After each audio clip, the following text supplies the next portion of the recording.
Friday. When you see that notification, we about to go live. Hit this track and do you dance like you Karen Lacey. Run it back and turn Matthew to the house, baby. It's Tingle and Co. Come keep with the show. It's a new era. Let's get it, let's go. It's Tingle and Co.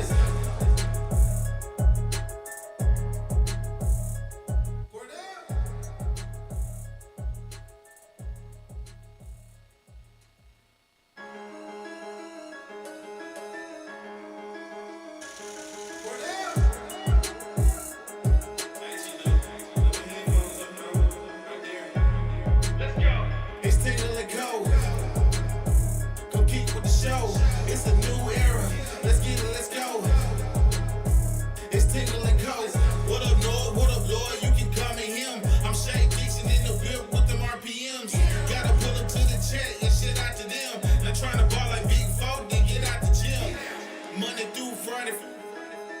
When you see that notification, we about to go live. Hit this track and do you dance like you Karen Lacey. Run it back and turn Matthew to the house, baby. It's Tingle and Co. Come keep with the show. It's a new era. Let's get it, let's go. It's Tingle and Co. Word up.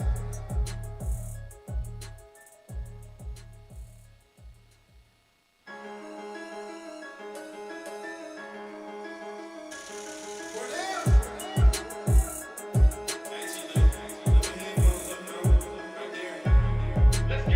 It's Tingle and Co. Come keep with the show. It's a new era. Let's get it, let's go. It's Tingle and Co. What up, Lloyd? What up, Lloyd? You can call me him. I'm Shane Dixon in the whip with them RPMs. Gotta pull up to the chat and shit out to them. Not trying to ball like Big Folk, then get out the gym. Monday through Friday. When you see that notification, we about to go live. Hit this track and do you dance like you Karen Lacey. Run it back and turn Matthew to the house, baby. It's Tingle and Co. Come keep with the show. It's a new era. Let's get it, let's go. It's Tingle and Co. Word up. All right, good morning and welcome in on this Friday morning as we close out another week that's gone by pretty quickly. Seems like now that we've got the LSU Baseball opening pitch, first pitch on our radar, the weeks have started to fly by these last couple of weeks. Do what? A little hope on the horizon. Yeah, there's a light at the end of the tunnel. And we appreciate Jay Johnson for that. But we appreciate all of you for getting in here and starting your morning with us on this Friday morning as we close out this weekend. We close out the month of January, which was a very, very exciting one. And it's also when our partnership with FanDuel began. We appreciate our friends over at FanDuel. Our show is brought to you by FanDuel every single day. Last night's bet did not cash. Yesterday's FanDuel bet of the day did not cash as we took whatever the line was going to be for LSU women's basketball for them to cover. Ultimately, I believe P-Dub is the one that brought this to my attention. I did not know the line until I looked at the Discord. Shout out to our Discord. If you are not in it, get in it. The link should be in the description of this channel if I can find. There it is. It was 41.5. P-Dub goes, are we really taking 42.5 to cover? And then he says, you bet. And he takes LSU minus 41.5 over Arkansas. They do not cover. They won by 22 last night, 92-70 over Arkansas as they about sleptwalked through the first half and had to turn it on the second half to make it happen. They were not able to cover. But the confidence still stands with that team as they put together another impressive victory last night. But our FanDuel bet of the day, I don't know what our record is. Poji's going to start keeping track of it now. We'll start at 0-1. Or we could start today. Or we can start now.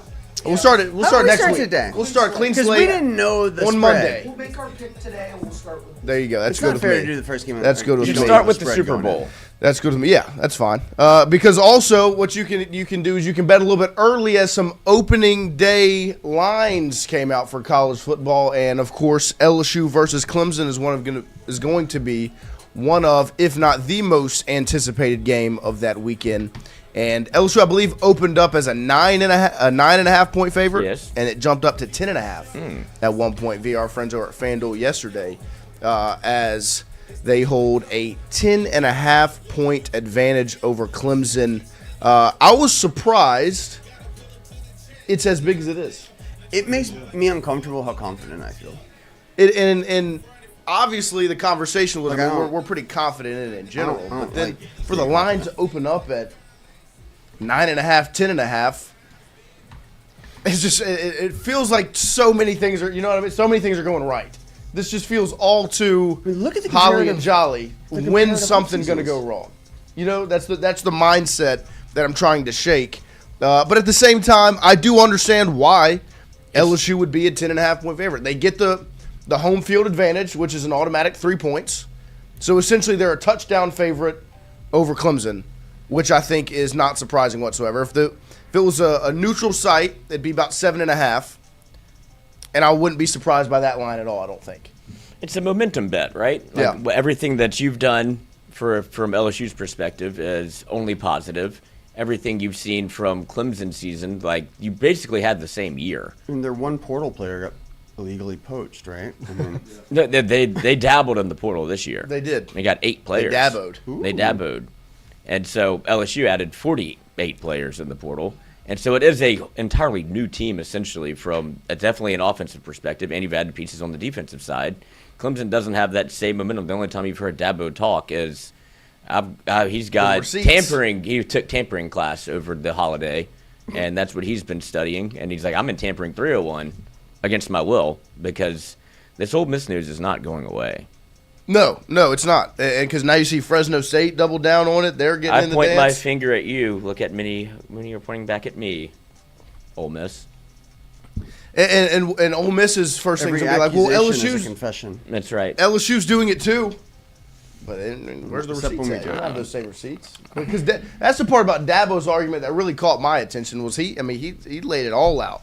He dropped the packet on the table, read each text message and interaction, and the whole thing had the timestamps, very prepared. And when you think about it, I'm not that surprised with that from Dabo. No, Because, I mean, because he doesn't do it. And if you flash back a year ago, do you remember the conversation we had the day before the Clemson game? What the talking point was then? Like, what was the big story? Oh, I thought it was him going on Oh, that you slide. bitch. You remember- That was you- hilarious. Little bitch. Yeah, and so, I mean, how long do you think he had that in the pocket? How prepared do you think he was for that? Right, and and he waited 48 hours, right? Before It was 2 days before the game that they dropped the news, like Houston Bowl. and it happened in a bowl game Still that beat was. your ass. That is very true. Louisville sucked pretty hard. So, I mean, I wasn't surprised by that at all. But I get why LSU is favored the way they are over Clemson. It just continues to build the excitement. And on top of that, FanDuel is also smart in the way they do business. They're capitalizing on the excitement right now. Momentum. They see where it's at. Like Lloyd said, it's momentum. LSU fans are going to see 10.5 and be like, hell yeah, it's 10.5. In Death Valley? Yeah, they were covering that. And I'm not gonna sit here and lie to you like I didn't take it. I mean, it's 10.5 point over Clemson. I mean, Before we've seen a single fucking before thing. We we've don't seen know anything happen on a who's- football field, you see the roster they put together. Right. They just got on the sideline. They couldn't beat Brian Kelly in their own stadium. Think they're not gonna be able to beat? Think they're gonna be able to beat Lane Kiffin in Death Valley? The real one? Cheat. I think, No chance. too, as much as it is easy to be like, okay, well, they're just really high on LSU, I think a lot of that is clearly they're pretty low on Clemson. Yeah. Because, Yeah. like, you're breaking in a brand new starting quarterback in Death Valley. Whoa. You lost all the best players off your defense. You have some good wide receivers, but, like, Clemson's not going to be a top 25 team No. to start the season. So, like, I think that's part of it. If you saw, like, the lines for LSU against Ole Miss, Bama, the Right. good games you're going to play, Much closer. it wouldn't be that big. Yeah, no, I completely agree. I think it's definitely an indictment on Clemson as much as it is some acknowledgement of what LSU's done this offseason. So shout out to our friends over at FanDuel for getting those opening lines out yesterday, so you can kind of check out what's going on week 1 of college football, and of course bet on your Tigers in January. Bet on LSU football in January. Why not? But speaking of LSU football, Lane Kiffin was on the recruiting trail yesterday as him and his staff continue to rummage through the streets and hit every hot spot in the state of Louisiana. Lane Kiffin stopped by Evangel yesterday, him and Kevin Smith, and they got a picture with one of the top quarterbacks in the state and in the country, and Pop Houston, who's committed to the Tigers. You see him there. He's got the LSU pullover on, and he's got the GLD chain on top of it. And you see him with the LSU football head coach and associate head coach right there. And what I really love is the caption of it. Strategy meeting on who's next, with the Lane train emoji obviously next to it. Hashtag just different. Hashtag NFLSU. Because that's one thing about Pop Houston. As good as he is on the field, he's one of those recruits that hits the recruiting trail just as hard as the coaching staff does, because of his love for LSU, of course. And I mean, you don't just go to a college and want to lose. You want to win, and to win, you got to have the best players. And he's out there trying to recruit the best players for his team. But it's a good-looking picture there. And you see, if you look at the picture again, you see Lane Kiffin throwing up that L. Sneaky. I'm telling you, he's right behind. Got the gun. Right behind. Right behind Peyton. Got the L up, and it's the right hand, the whole thing. He's got some gear, and he's also doing it his own way. Yeah, he busted out the hoodie. Yeah. The white one he was wearing was fire. Oh, it's phenomenal. Erotic. It's the one thing I saw it, and I was like, "Oh, that's the one. I need it. Nike listed on the site. I will buy it. I mean, much money. The LSU gear in this photograph is It's elite. Actually, This is an elite photo. The Kevin Smith jacket. The Kevin Smith jacket is excellent. Very good That's looking. my shit. That's And then Pop Houston with the crew neck and the chain on top of it. Yeah, It's fire. This is a far cry from what we saw in 2025. God damn, I love that jacket. Yeah. The mismatch patch. Did have So the mismatch ugly. patch. Yep. Rock the crew neck with the jacket. Get some layering. The lawn hat. That's the stuff. The what? The lawn hat. Yeah, the lawn hat. But So does this mean that we're Cool again? with the new administration fully out on? I Elijah Haven. wouldn't say fully out, but I think they've made. I mean, this is their guy. This is still the guy. I mean, the last staff circled. It's worth Pop worth Houston, asking, right? I mean, and I think it's been. If this new staff would have came in and changed anything, then it would have been like, okay, well, they're not as high on Pop as Sloan was. Right. But that hasn't been the case. They have continued to recruit Pop Houston the same way. You see them visit Evangel, I like that. and Elijah Haven dropped his top 4, and it was Auburn, Florida, Alabama, and and Tennessee, maybe. one other So, SEC A&M. school. that's cool. Hey, stick to your guns. And so this is who they're Pop Houston's who they're rolling with, and he's a player. I mean, you just turn on the film and watch. I mean, he is a player, and they need a high school quarterback because they haven't gotten one in a long time.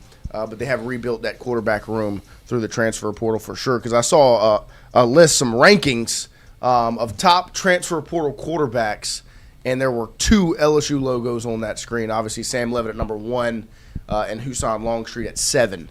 So out of the top 10 quarterbacks, 2 of them are in Baton Rouge via the transfer portal. Shout out to Lane Kiffin Fucking horny is that? and his staff and the job they've done. Not only have they got those 2 insane. top 10 quarterbacks, then they went and got the top FCS. Like, I mean, it's just as like a little.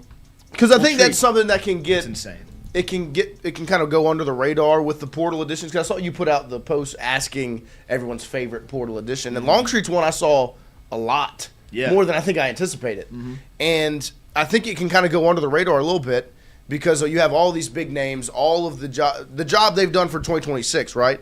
They've also done an extremely good job for the future. Yep. 100%. I mean, you went and got your quarterback for 2026, right, and Sam Levitt, and if all goes to plan, you would assume he'd be a first-round pick the next year, and even though he has 2 years of eligibility. Right. I mean, If everything goes goes this year, had he not gotten hurt. So, everything goes to plan, he's a one and done, get drafted. They made it pretty clear, I think. Like, there were a couple guys who are going to be your one-and-dones, Jace Right. Brown, Jordan Seaton. But they made it pretty clear they don't want to have to take 40 guys in the portal Right. again. Yeah. Like, Right. you want to be able to build through high school. Go take some big transportal guys. But with Hassan Longstreet, like, I commented under somebody's post, like, you give it 3 to 4 years, he may be the most impactful guy from the entire transportal class. Out of 40 guys, which is, I mean, that's just insane to say that. Yeah. And to have 2 of the top 7 transfer portal quarterbacks, like your backup is going to be better than a lot of teams' starters. I mean, that's insane. I mean, he was so good that, like, I think we talked about this day. He committed that I easily could have talked myself into had Levitt not come into the picture. Right. Yeah. Easily could That's have where talked we were myself into that's him where we being were at. Like I'm in on this. Like I'm fucking in. on That's this where guy. we were at That's how good he before is. before Levitt was okay. Well, now that because it happened, Damon Williams going back to Washington, Longstreet's in the portal, so it was like the timing lined up. So okay, maybe this is where they turn their attention to him being the starting quarterback in Baton Rouge, because it seemed like they were out on Levitt. They still get Levitt and they get Longstreet, which I just didn't think. No, was nobody. really possible. Yeah. Nobody He was thought. entering the portal to be a starter, right? He could have stayed at USC and been a backup. And it's a credit to the job they've done once again. They were able to not only fix the issues with Levitt and get that deal done, they went and got a backup to enter the portal to still be a backup.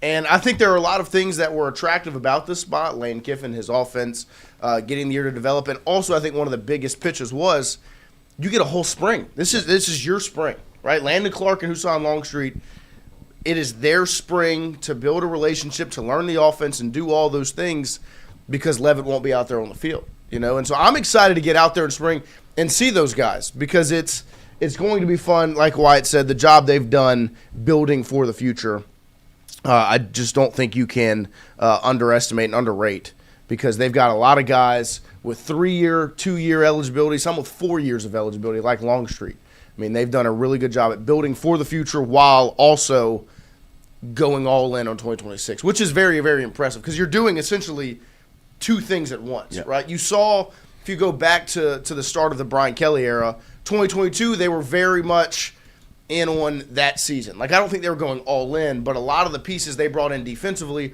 were 1-year guys. Yeah, it was plugging holes. Joe Fouché, Jark Bernard Converse, Mekhi Garner, because on that side of the ball, you had B.J. Jolari, Jaquelin Roy, Jay Ward. Those were all 1-year pieces. The next year, when it came to defensive backs, they went a little younger. They went Zy Alexander, who had eligibility. They went Denver Harris, who hadn't really played yet. They went Deuce Chestnut, who had eligibility. They went younger on some of these pieces so that they wouldn't have to go and revamp the DB room every year, and they missed, right? Those guys were not up to par whatsoever, and so that they still had to revamp because all those guys had to leave. And so you're seeing them, you saw two sides of the card there, but then now with Lane Kiffin, you're seeing them both happen in one offseason. They're getting the guys for next year and for the future at the same time, and it's beyond impressive, because then they're also wrapping that up and hitting the recruiting trail, and they genuinely have not stopped working since they've arrived. We talked about it a couple weeks ago, right? And we kind of framed it as it was like a more modern two-pronged attack, where it's like you're bringing in the portal guys to do this, but you're still you're getting your fundamental players out of high school, right? But really what it's turning into is more of it's kind of a trident in a way. Like, Right. they are still bringing in guys that are 1 year, that have experience, The that are older, mercenaries. that are come do their job, but then they're bringing in guys with 2-3 years of eligibility. Right. And then they're bringing in a class. So it's like if you do 15, 15, 15, Yes.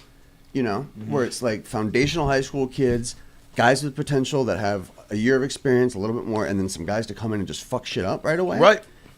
That's smart. Yeah. I think that's the way moving forward. I think when you look at what they've done, I think defensive line, especially in the interior, is one that caught my eye. They go get a guy like Stephilian Green from Clemson on the interior of that defensive line with the Dominic McKinley that you have there. To me, to fill the gap for 1 year there, for Richard Anderson to develop behind him, get some opportunity, but then next year, okay, now that freshman class at D-line that we brought in can step in as sophomores, but they don't need to do it just yet. So we'll get a 1-year plug and play at that spot. almost seems like there's a plan.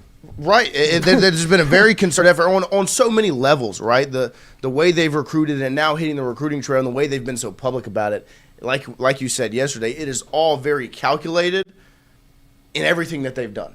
And they've done an extremely good job up to this point. It is fun. Whoa. Absolutely fun to watch. Okay, never We mind. good? Yep. But I was going to say computer cleaner. Because gone are the days of what Nick Saban had to do when he got to LSU. I don't know if you saw this tweet that Preston Guy put out of how the impact he made on recruiting Louisiana. Oh, and that recruiting class. And that's what set the foundation for Right. what LSU eventually A became national from championship. that And stretch. those Spears and Yeah. So but this is what it looked like pre-Saban, but we're also getting to a point of this is kind of what it looked like under Brian Kelly, where it's like, look at these guys from Louisiana. Berlin goes to Florida, Lee to Texas. You pull one. You get one, but then you've got piece to Tennessee. You got 2 Floridas, a Texas, and a Tennessee in the top 5. And then you fast forward 1 year. 1 year. Marcus Spears is a Tiger. Marquise Hill is a Tiger. Michael Clayton's a Tiger. Andrew Whitworth is a Tiger. And you look at those names. Oh, they make an impact or no? Those were the foundational to a national championship team. Those are 4 pros. I wish they had pictures. Yeah, that would be. But I mean, like that. This is early. This was. No, I know. Yeah, I know. in its infancy. Right. And look, It was and the first couple of years that they really did this. and like Lloyd said, it's going to be different looking now. It's not going to always be this, but there are going to be those. I mean, if you pull up On 3 right now and look at LSU's, Louisiana's class moving forward in the I think next season, right? It's a guy like Pop Houston, who's one of the top quarterbacks in the country. It's a guy like Albert Simeon, right, who they've been on multiple visits to go see at Sam Houston, the offensive lineman. Let me see if I'm going to pull up the On 3. Eastern Royal. Eastern Royal, right, who they've gone on a visit to go see. I'm going to pull up But that's why I brought this up, is because we were looking at the recruiting class, and you had written those. That's like, I guess you're not going to get Eastern Royal. And now it's, you have serious burn to go get Eastern Royal. You should go get the number 1 wide receiver in the country that's a state away. But I would say even if you go look at it right now, for 2026, right, the top 5 is Lamar Brown, Richard Anderson, Blaine Bradford, Bryson Martinez, Jabari Mack in the state of Louisiana. That is 4 out of 5 are Tigers. Lamar Brown, Richard Anderson, Bryson Martinez, and Jabari Mack are all Tigers. And with Blaine Bradford sitting at number 3, the only one that left the state and is going to Ohio State. But then you look at 2027, right, that recruiting class, where this will be the first real cycle that Lane Kiffin will have been here at LSU. You see in the top 5, Eastern Royal number 1. He's currently committed to Texas, but you've already seen Lane go on the visit to visit him. Elijah Haven number 2. We already had that conversation. It currently has him 79% to Bama, 19% to Florida. And then you got Ahmad Hudson out of Ruston, the 6'6" tight end, who's a 2-sport stud. Albert Simeon, obviously, who they've gone on multiple visits to go see out of Sam Houston, the interior offensive lineman there. That's 4 5-stars in the state. And then Braylon Calais out of Cecilia, who they've already gone on a visit to go see, and Peyton Houston, who's already committed. There's right also, there, number 6. he's not listed in Louisiana anymore, but Zyron Forstall is What a is that, 5-star IMG? who moved to IMG from Jesuit. So I don't know if he's like top 10 anymore, but he's a 5-star, I know for sure. So that's another one that you've got in-state ties to as well. So you're talking about like 5 stars basically. Yeah, there he is. From Right. in-state. I don't know that you get all of them. 4-star is still he's still a 5-star. Yeah, there you go. there in the state of Florida at IMG, but he's from obviously You're in the New running Orleans. for 4 of them, Is there right? percentages on him? Yeah, I mean, Haven's Percentages on what? 4-star? Yeah, It's 45% USC, 14% LSU for 4-star. But that's the recruiting ground that you come to LSU for, right? You show up in Baton Rouge for that, and Lane was very, very vocal about it when he looked at taking this job. It was, per capita, the NFL talent, all of those things. But it's the high school recruiting ground. It's just you look at what you were able to get in 26, then you look at 27, and there are 5 5-stars coming out of your state.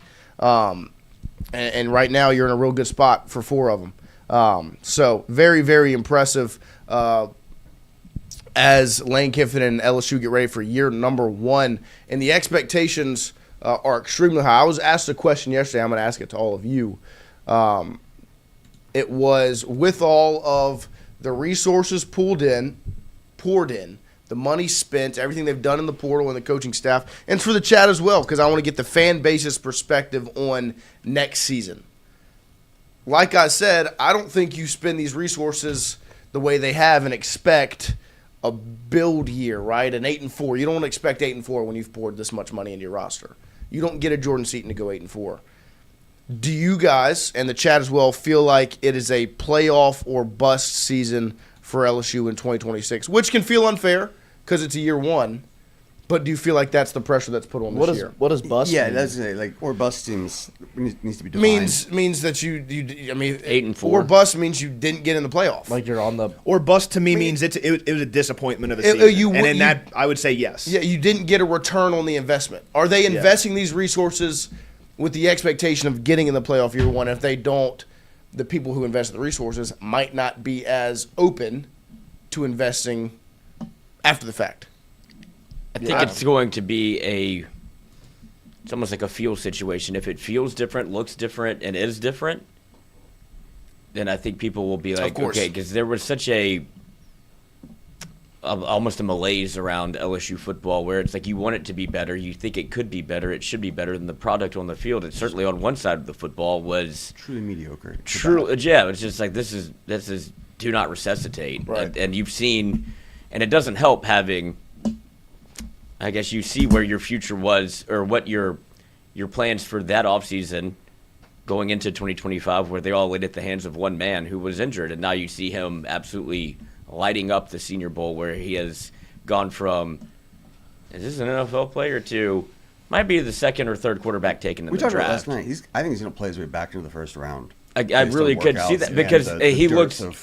It's such a Well, it just depends. It bad depends. class, Yeah, it depends where things shake up. Yeah, but it's not going to be a Quinn Ewers situation. No, it's not going to be a No. 7th round pick. No. But that's where it was at the end of the year. It's like he didn't play. Like, he's gonna go The last undrafted. time you saw him, he got kicked out the He game. got But he's gonna benched, go and we thought undrafted. it was a Yeah. 5th rounder at Right. best. You know, it was like this But guy's not. it's amazing how quickly you can forget Yeah. because of what you saw. Then you see him finally kind of playing like, dude, I couldn't throw a shallow, Well, and I like think- an 8-yard.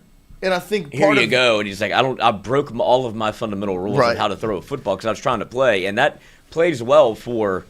You can tell his dad is a coach. Yeah, like, yeah, yeah. Tell, That was tell amazing him. in Yeah. an And interview. I think that situation plays a part in the pressure on this season, right? The last time the resources were invested, there was no return on investment, right? They gave the money. You had the number one class. I mean, let's not get it sideways. I mean, they had the number one portal class a year ago.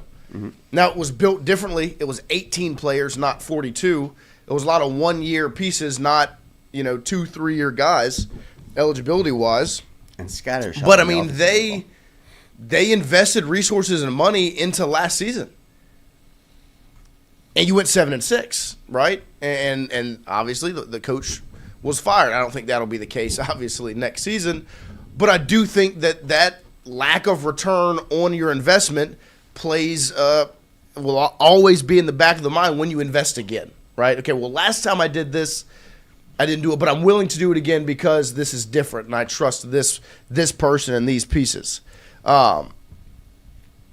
And so to me, I think if it's you don't invest this money and get a Sam Levitt, a Prince Wu Monmielen, a Jordan Seaton, go down the list of these Spend these 1 year guys you've several got. million on a backup in Long Street You don't even. do all that You know? without having pressure on, no, we need to go make noise now. So in my opinion, with the money you've invested everywhere, wholesale, especially in the portal class, if you don't get in the playoff, and I know there is context, like Lloyd said, if you see the improvement and maybe they're just right on the bubble and they don't get in, that's obviously different. Yeah. But just straight up, black or white, if you don't get in, I could see it being a disappointment from the perspective of the resources that have been poured in. I think you need to take into consideration the schedule, Of course. which is very fucking hard.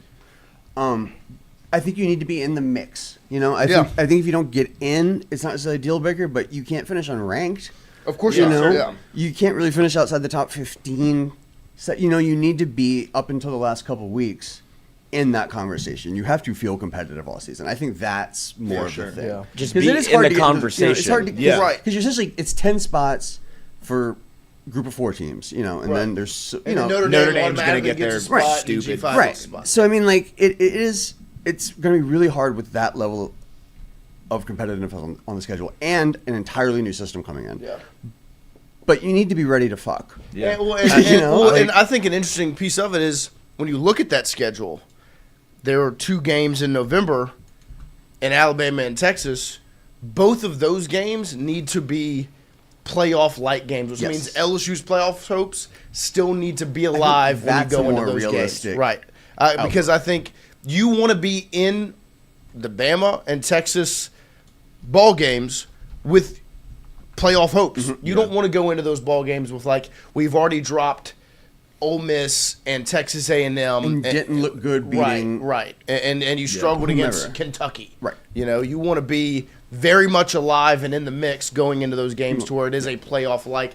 Because that, to me, is when you look at the people that invest resources, they're obviously respecting a turn monetarily as well. And with that is because you want a successful season, which brings business. You want playoff-like atmospheres, which brings business, or legitimately a home playoff game. Yeah. And you want Alabama and Texas. If you are someone that has a business around Baton Rouge and you invested money in this roster, or the buyout, or the new contract, however you've spent your money and your resources, you want Alabama and Texas to bring in this massive draw so that there are more people around and you can get that return. And you want, I'm sorry, and you just want to feel like you're back in the same breath of the programs. Yeah, for sure. Which we haven't felt in a few years.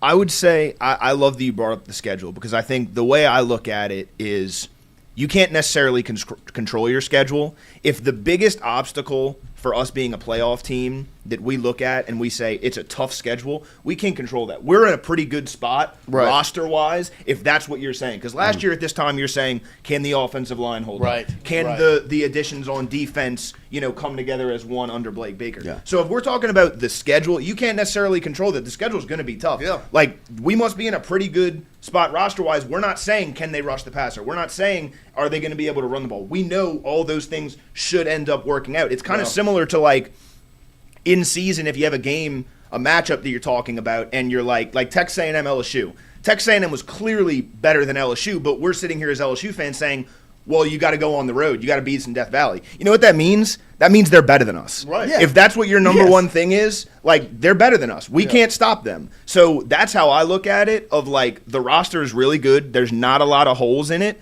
If you're saying your biggest issue is the schedule's going to be tough. Like, there's no doubting that. But it's going to be a good team. We're going to be tough too. That's the way I look at it. I also think it's kind of, we're kind of looking at it like we don't have any issues right now because we don't have like a body of work from Lane Kiffin. For sure. That he's put together in LSU as a coach.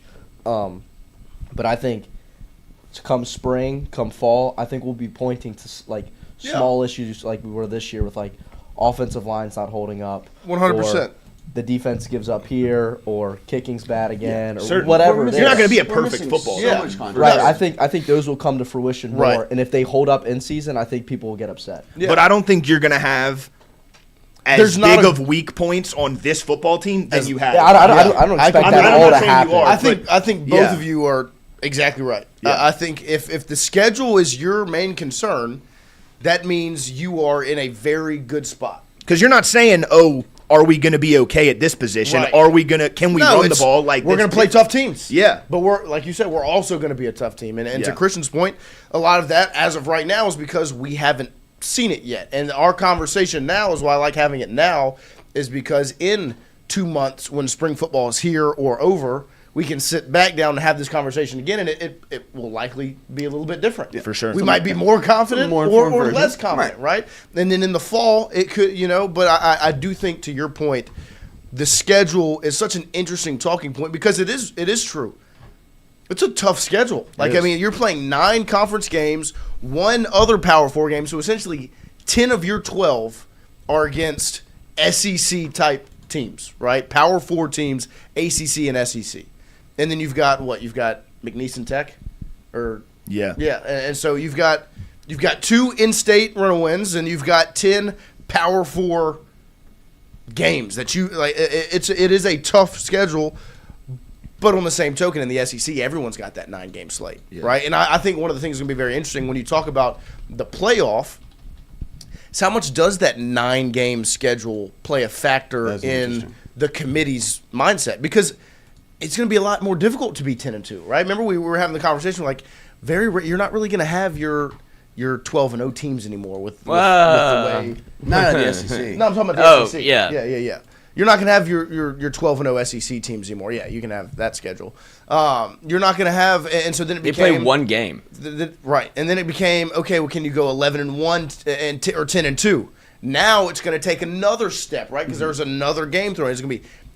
Does 9-3 get you in the SEC now? An impressive 9-3 gets you in the conversation. If you're 9-3 and the losses are it's a close loss to Texas, it's a close loss to A&M, and it's a close loss to Tennessee, who are all playoff level teams. That's because then you've got to win over Alabama. You've got to win on the road against Ole Miss. You've got to win against Clemson. All of it's going to change that conversation 100%. But I think to the schedule point, Lloyd, if we could throw LSU's back up there, because I want to ask you Wyatt, because Wyatt, and credit to him, did some very, very good work as he put together a way too early top 25. And I want to ask you first question, on this schedule, how many opponents are in your way too early top 25? So Ole Miss, A&M, Auburn, Alabama, Texas. So 5. 5. All right, so 5. Auburn's at the back end. That's really a bet for me. I like Auburn. I like Alex Golish. They brought in a good portal class. Yeah. I think they'll be You think pretty good. Brown's going to be a stud, the quarterback? I wouldn't say a stud, but I think he knows the system very well. I think he's a good quarterback. I like Alex Golish. I'm a big Alex Golish guy. Smell really. like an Iron Bowl upset. I think no, I'm not. Well, we got to see if they get Joey Aguilar back, that changes things. Because as of right now, they've got the Ryan Staub, the backup from Colorado. Yeah, if that's who their quarterback is, I can't rank them without seeing Aguilar. But with Auburn, and you got Durkin back, which I think is big. The defense is going to be good again. I think they held on to old Debo Atkins, former LSU Tiger. Nice. It still hurts. Yeah, it does.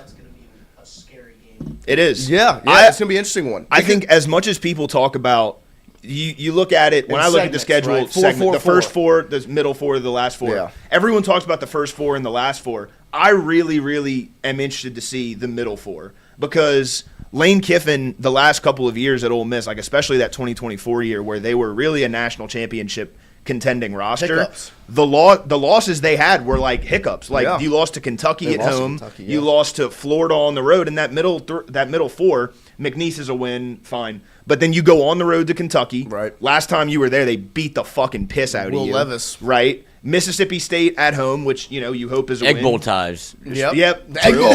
And then on the road at Jordan Hare, Right. like It's that's always a tough game. Like people don't talk about that game. That is a tough place to play. That's going to be a good game. No, that's exactly the point that I want to get at is when you look at it in the 4 game segments, like Wyatt said, that first 4 is a massive stretch, right? Yeah. We talked about it kind of similar to the way we looked at it this past year in that first 4. It ended up not being as big because Clemson and Florida sucked, and so did LSU. But you won. That first 4, you've got Clemson, you're in Oxford, which is, like we said, game of the year regardless of whatever else happens, and A&M coming back to Death Valley. That is 3 big-time games in your first 4 stretch. And then you've got, like Wyatt said, you can't get caught in this look-ahead type mindset at November, right? Because November is, of course, the most talked-about month of the LSU season next season because you're going Bama, Texas, right? And then you're on the road back-to-back Tennessee and Arkansas. And you look at November, like I said, that's the most talked-about month. October is really where you have got to be an elite program, right? Good football programs will win some games, and they'll, where Ole Miss in 2024 was a good football team. The reason they weren't elite was because you got to take care of the ones you're supposed to take care of. You can't get caught in if you have a better roster than somebody else and you have a better coach, you got to take care of business. Yeah. And October in that month is where you're going to decide if you're an elite team or not. And even this past year for Ole Miss, like they went 11-1. Their only loss was to Georgia, but like you almost lost to Arkansas early on, who's terrible. They won by like 1 touchdown. You almost lost at Kentucky. It was like a 7-point game in the fourth quarter. And the last thing I'll say on the schedule is what a lot of people aren't going to see. There's only 1 bye week. Yep. And it's in between Auburn and Alabama. You replaced the bye week with a conference game, which is insanity. So like that middle 4 becomes even more hard to watch because you're going to be tired. You're coming off of games again at Ole Miss, which is going to be the most emotional game of your entire season. A&M's going to be up there as well. Like, and then you have to go to Kentucky. And you have to go 4-0 for that middle 4. Yeah, 100. It's not even a question. Yeah, you have to give yourself a chance. It's a huge stretch. Well, we're going to get into that top 25 now. Real quick before we do, just to look at the 9-game SEC slate, it really is what the conference did is almost a disservice to college football. Like we've cannibalized ourselves. Well, you put revenue over the importance of actually what the sport is. You've made yourself cannibalistic because the only reason you add another conference game is to appease the other conferences. No, that's one way to put it. And to make more money. Yeah, you get an extra 100%. And that's why I think because if each other, expansion is on the way because you don't do that without some sort of mindset of okay, down the line. The reason we did this, it might be rough this year. Right. In a year or two, when it's 16 teams, we'll get our 4 in. Right. So this is the hard. And that's what the timing issue for LSU. But is it going to be? I mean, is it going to be this though? Right, where you have these. Whoever's really good in the Big Ten goes through and gets out with 1 loss or whatever, and then all the SEC teams brutalize each other. So even if you get out with 2 losses, it's going to have to change to an expanded playoff with automatic bids. If you're top 4 in that conference, you automatically get in. Yeah, that's the only way. That's the only reason it makes any sense to me for outside of money for the SEC to do this. Even if you get through, though, you're going to be not physically as sharp as these teams that of course not ain't played nobody. No. And that's why changes are going to continue to happen. But to your point, Lloyd, that's all I'm saying because I'm looking at this team is in. It's the number 1 team in the country. They did if you could make your own schedule in CFB 27, and it's I'm replacing all of the hard games with easy games because I can. And at the end of the day, they're just going to look at you're trusting a committee to do what. They just look down at the till and go, they're 11-1. They're in. And the conference has the last national champions. Yeah, and they're a national champion. Yeah. So they're going to be a top 5 team top 3 team going into the season. So it's going to be hard to move them out of that unless you drop a game to Howard. And even then, you saw that with Notre Dame when they lost last year. Northern Illinois. Eastern right. Illinois. And they still, so it didn't matter. It's still, No, 100%. I mean, you look at that schedule. And there's not a loss on it. The first Ohio State maybe. Compare those first 4 games to what LSU's playing, right? I mean, that's North Texas, Howard, Western Kentucky, Northwestern. Are those all at home? I don't know. I believe they're all at home. Yeah, they all are at home. So it's your first 4 stretch. Or all the ones home, that say at. You look at LSU's. I can't read it. You look at LSU's schedule, right? Their first 4 games, you have Clemson, Ole Miss, and Texas A&M all in the mix, right? And that's the conference you're in. So I mean, but at the same time, this. It's tough when you look at Indiana's schedule. It's well, of course they're going to get in. Look what they have to play. They've got Ohio State and Michigan on the back end, which I would say that is a tough stretch. At Washington is a tough game as well. And they've got Ohio State and Michigan back-to-back weeks. Washington's as tough as Auburn. You know what I mean? And Auburn's are that's what I would say. The top end of their schedule is about as tough as what LSU will face. Texas, Alabama, that's fine. But it's the middle that's the problem. So when you lose to Ohio State, it doesn't matter because you've got 10 other wins. LSU can't afford to drop a game they need to win. Right, an Auburn game. You've got to bank on that Texas game. You might lose that game. Yeah, you might lose that game to Alabama. And so that's why, with Indiana, I mean, their Auburn game would be Nebraska. Mm-hmm. Yeah, their fifth toughest conference game is nowhere near. But that stretch, I mean, that's back-to-back weekends where you've got Ohio State and you go on the road to Michigan. Mm-hmm. That's Alabama, Texas. USC is a tough game too. Right? USC is better than Washington. So I mean, it's not a complete cakewalk. But instead of there being, Ski-U-Ma too, 7 games that scare you, right? There's 3. But we don't have a in-conference Purdue. That doesn't exist. No, right? No. We don't have. There are 3 we don't have teams. in-conference Northwestern. We have Mississippi State. There are probably 3 or 4 Big Ten teams on that schedule that would be LSU's easiest conference game. Yes. Yeah. Purdue, Minnesota, Northwestern, Rutgers. So that's 4. They have more Mississippi States than we do. I mean, who's Nebraska's quarterback? Right. It's not Kenny Minchie. He went to Kentucky. I don't even know who it's going to be. It's not Raiola. Yeah. So, I mean, I don't even know what they got. I think they're happy about that. Though. But the top 25, we'll start with the top 10, Wyatt, because I would assume you've got LSU in the top 10. I'm not. I do. Would you like me to start from 1 or 10? Start from 10. Okay. Start from 5. That's sexier. 10. Start with 5. Actually, do them randomly and then make us pick which order we think they're in. Don't do that. No. That's bad. So number 10, I have A&M. I thought about this one a lot. This one went back and forth with Oklahoma, who I have at 11, but I decided to go A&M. They lost both their coordinators, which I think is going to be interesting to see how they, revamp there. The biggest thing is Marcel Reed's development for me. If he comes out and he plays like first half of the season, Marcel Reed, they're a playoff team. Right. If he comes out and plays like he did at the end of the season, they're not going to be very good. They're very good at wide receiver. Again, Craver is back. They get Horton from Bama. The problem is the offensive line. I'm not sure. You're looking at maybe 2 guys that started on LSU's line. Yeah. Going Eccles in. and Adams. Eccles and Tyree Adams, which we just saw that, and it wasn't so much pretty. fun. Yeah. I didn't like it. I didn't like it at all. Yeah. So that's going to be interesting.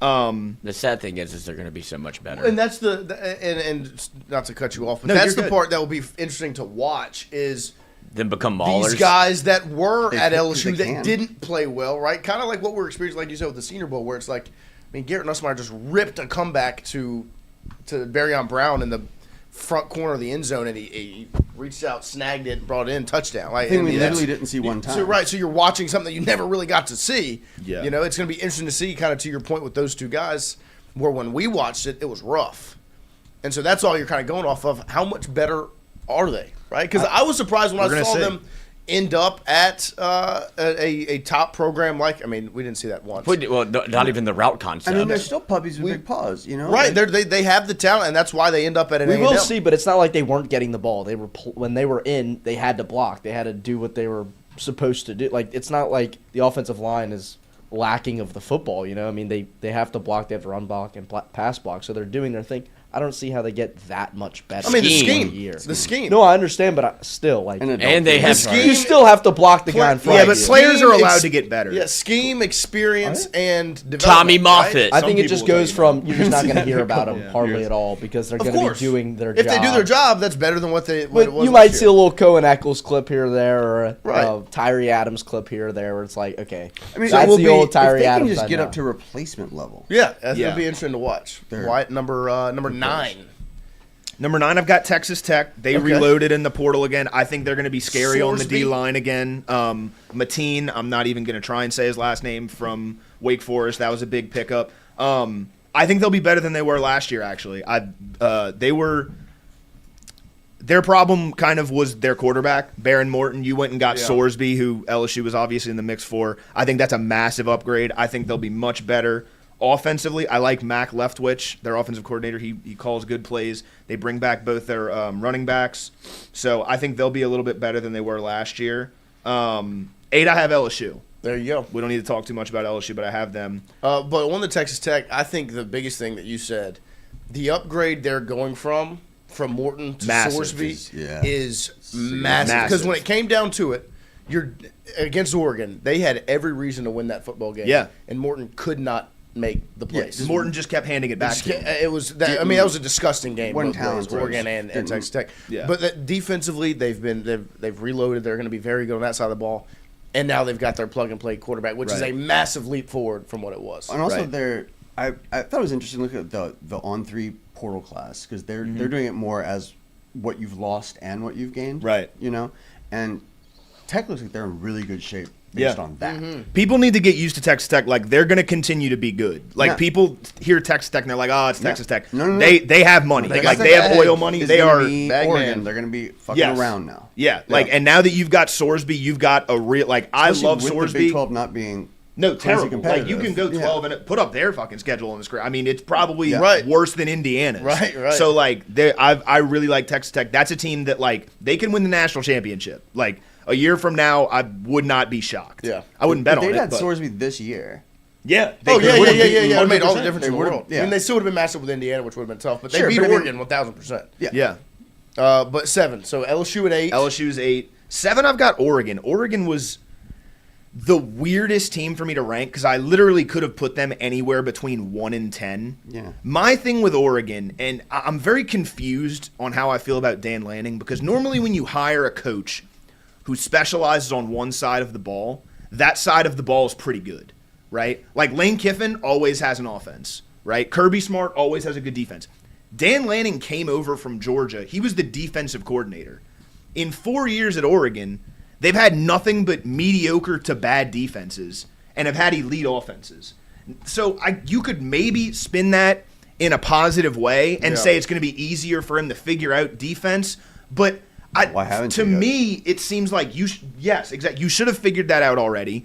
You've had Kenny Dillingham and Will Stein as 2 phenomenal offensive coordinators. Right. What happens if you don't maybe hit a home run higher there this year? But at the same time, They're a top 5 most talented roster in college football. You're bringing back maybe the best quarterback in college football. DeCorian Moore is going to be phenomenal. You're going to have one of the best wide receiver groups in the country. You had a great portal class defensively. So, like, top number 1 wide receivers. Yes, Evan Stewart. Yeah. People forget about him. Ridiculous. Is coming back How off a torn talented ACL. He's going to be great. The receiver room is. Yeah, so like it was very hard for me to rank them because like I could put them at number 1 and be happy with it. I could also say like I really Not like sold. Dan Lanning, Right. but to go and to give up 56 to Indiana, to give up 40 to Ohio State. James Mason. He gave James Madison. he gave up 30 to James. You gave up Right. 35 to Drew Aller and Penn State in the Big Ten championship last year. That guy doesn't have a full Why brain. can Oregon not figure out defense? agree. I think it's And he's a defensive coach. That's what.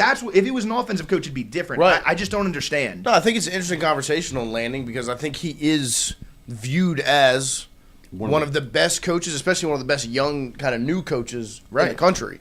And considered untouchable. Right, and you keep looking at it and you think of what the Oregon, the money they got, they're going to be this power player, but they've gotten into the playoff twice now, and they get stomped by Ohio State in the Rose Bowl. Yeah. Then this year they go in a disgusting football game against Texas Tech, and they get stomped by Indiana. I think they're And also that- very confusing to rank because they're not in the SEC. They're hidden away in the Big Ten where you really don't play very many people until you play who you play in your schedule. There's a handful of games Like- that then they'll catch your attention. I think we can kind of pinpoint where programs are in the SEC and be like I know what you're about, know what you're about. I think Oregon's just like a mystery every year because they're so good and they should win because they have all these players, but they don't. Yeah. Well, they're in the conversation of every year if you make a playoff bracket, you're putting Oregon in. Like they're going to be in the playoff because the way that they spin it is our only 2 losses are to national championship teams. Right. We lost to Ohio State in the playoff. We lost to Indiana in the playoff. Both ended up being the national champions. Yeah. So that's your Dan Lanning spin because I don't think of Dan Lanning as a defensive coach. I think of him as a program. Like what he does is build up the program. He is the representative of Oregon. He recruits the shit out of it. It's the Saban, Kirby, Lanning Right, because tier. it's the same thing with Kirby Smart, who kind of bucked the narrative, but you're running Nick Saban's defense. He actually learned it. Right. Dan Lanning was running Kirby's defense, but that was Kirby running that defense. Right, And now you right. see Dan Lanning on his own not really be that much of a defensive coach, but he is a head coach. Yes. Like he runs the program, he recruits the shit out of it. More He is marketing a exec. great marketing. Yeah, he's a Nike employee. Yeah. And that's where because it is confusing. You would think that they would get brought that SEC tough to the West, and that was the narrative last year. It's like, oh, they're built like Georgia. And then this year, it kind of like that trend flipped on its head. It's like, oh, they got a good offense. Now you lose your offensive coordinator that gets a head job at Kentucky, who clearly formed like that was a deal made in the shadows because Kentucky fired Stoops. Like What this are they was a doing? late way to do this because there's no coaches out there. Then they make their hire with the Oregon offensive coordinator. Like that's a great hire. That's what scares me about the Kentucky game for LSU. Yeah. Is they're going to look totally different. I was 100%. actually thinking that too. It was That offense that's travels. kind of an unknown, man. And Kenny Minchie, Notre Dame people say he's very good. they could put some stuff together, and that could be a. It happens every year in this. There'll be somebody's going to pop and up. All of a sudden, it's they're going fucking good when they weren't supposed to be. They're going to be one of those Now ankle you have- biters where it's just One of like your easy games is a could stay under the ground, but then every now and again they're going to pop up there and get you. Oh yeah, you're going to be like Kentucky's going to be a problem in the next 5 years. especially if you're exhausted. Right, of From your course. schedule and where you're you looking forward. where you catch them. Also, can Oregon decide on like 2 uniforms and then maybe go No, alternate that's here their and whole there? thing. No, their that's thing. part of their allure. I think that's Sure, fine. but like I, like don't know the when they're in the 30 playoff, I uniforms. want to know what they're going to be wearing. Like, I wanna will know. say- Well, they'll put out a playoff uniform. Yeah, but like I'm not going to Chrome look helmets for in it. the I wanna Rose Bowl know. was It would be erotic. hard to be a fan of. No, those. that Which- was Which one do you beautiful. buy? You know, All of them. Well, they'd put out the alternate a guess new the alternate every throwback. year, and they'd I'd wear buy it the twice, throwback, and I they'd wear the home and aways whenever they're not wearing the alternate. All right, Onk. The old man over there in the corner. Let me design them. Yeah, They would. They'll probably do that. Yeah. Fan test. Yeah, Make I will a say wish- the make a wish throwback- weekend. How do you think they got the Nike logo? put a giant The dick on the back throwback, the of the throwback jersey. ones they wear with like might the mix- old they duck might mix that. logo. Very and good. Kelly yeah, green. It's the Kelly green with Bum the yellow. mix. Yes, the that best go with uniform. that. Just use that. That's the every best game. uniform they have. Number Throwback. 6. The old duck, yeah. The old duck. I love the old duck. Number 6, I've got Notre Dame. This one, I'll be honest, I fucking hate Notre Dame. Just like in general. Yeah. They're yeah. very Very good. hateable. Like, yeah. Brad Kelly it's was not the even a perfect Brian fit. Kelly thing. I grew up hating Notre Dame. They're gonna make the playoff. Like, we can just pencil them in now. They're going to be very good. I could have had them a lot higher than 6. CJ Carr, I think he's tied for first in Heisman odds right now with Arch Manning. Part of that is because they don't play anyone. But CJ Carr was very good last year as his first year starting. I think he's going to take another step. He could end up being QB1 next year in college football. Yeah, he developed very, very nicely. Well, you know who his grandpa is. Yeah. Oh, yeah. Yeah, it's true. You lose your top 2 running backs, Jeremiah Love and Jadarian Price, which hurts. The offensive line is very good. They need to stay healthy, though. They got injured a little bit last year. If they can continue to protect C.J. Carr and make some good running lanes, they should be okay. They got a couple wide receiver transfers from Ohio State. I want to see how they pan out because they need to have targets for C.J. Carr. The defense, I think, is going to be very, very good. They weren't very good last year. They kind of got killed by A&M and a couple other times. But I think they're going to be much improved. They got Keon Keeley from Alabama. The linebacking core may be the best in the country with Drake Bowen and Jaden Ausberry.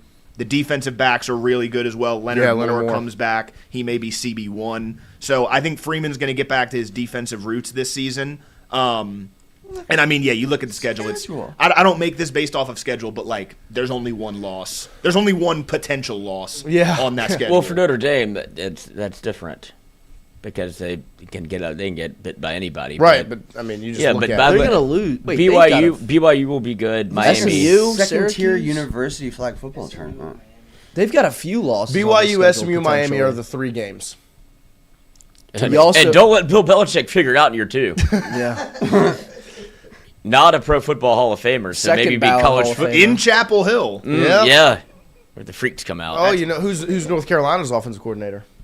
Joe Brady. No. Anybody remember who they hired as OC this offseason? Edelman. I don't. No. Lloyd. Is it Dan Belichick? Bobby Petrino. Oh, yeah, that's true. I forgot about that. Offensive coordinator. Bobby, give us. Come on, Bobby. That guy loves a dirtbag alliance, doesn't he? Yeah. He can't fucking help himself. They would have enjoyed our pre-show conversation. It's an all-asshole team. That's amazing. Oh, my That's gosh. incredible. All right, after Talk about all curmudgeon. Like, imagine working for that staff, like being a young, Just a like, bunch of GA, and it's like, And the y'all are DC awful. and the DC is his son, right? bitching at each It's other. Belichick's kid is the defensive coordinator. Yeah. Yeah. With the bun. Yeah. the mullet. Number 5, Wyatt. Numero 5. I've got Miami. It was between Georgia and Miami here for 4 and 5. I'll stick with Miami. I could switch it easily though, but I actually think they're going to be better than they were last year, which is crazy to say. Better I think quarterback. The quarterback upgrade is going to be massive. They are going to falter on defense a little bit. They're not going to be as good defensively. You lose Ruben Bain, you lose Akeem Mesidor.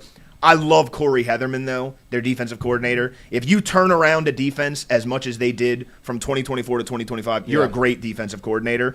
The way I look at Miami, the last 2 years, you've had a great unit and a not-so-great unit on both sides of the football. Yeah. 2024, the offense was great, defense was terrible. 2025, it kind of flipped. That must be hard. What do you think that's like?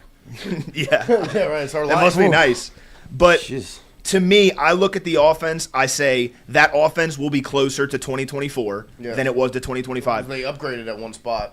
Massive upgraded quarterback. Darian Mensah is going to be really good. I'm not worried about an offensive line on a Cristobal coached team. Right. They may have the best skilled players in the country. Oh, my gosh. Mark Fletcher was unreal in the playoff. Malachi Toney may be Could the be the second best player in college That's what I'm football. about to say. Cooper Him and Barkey. Jeremiah Smith are going to fight for who's the best in the country. Yeah, that's your top 2 right Yeah. there. Cooper Barkate was a big pickup from Duke. I like him a lot.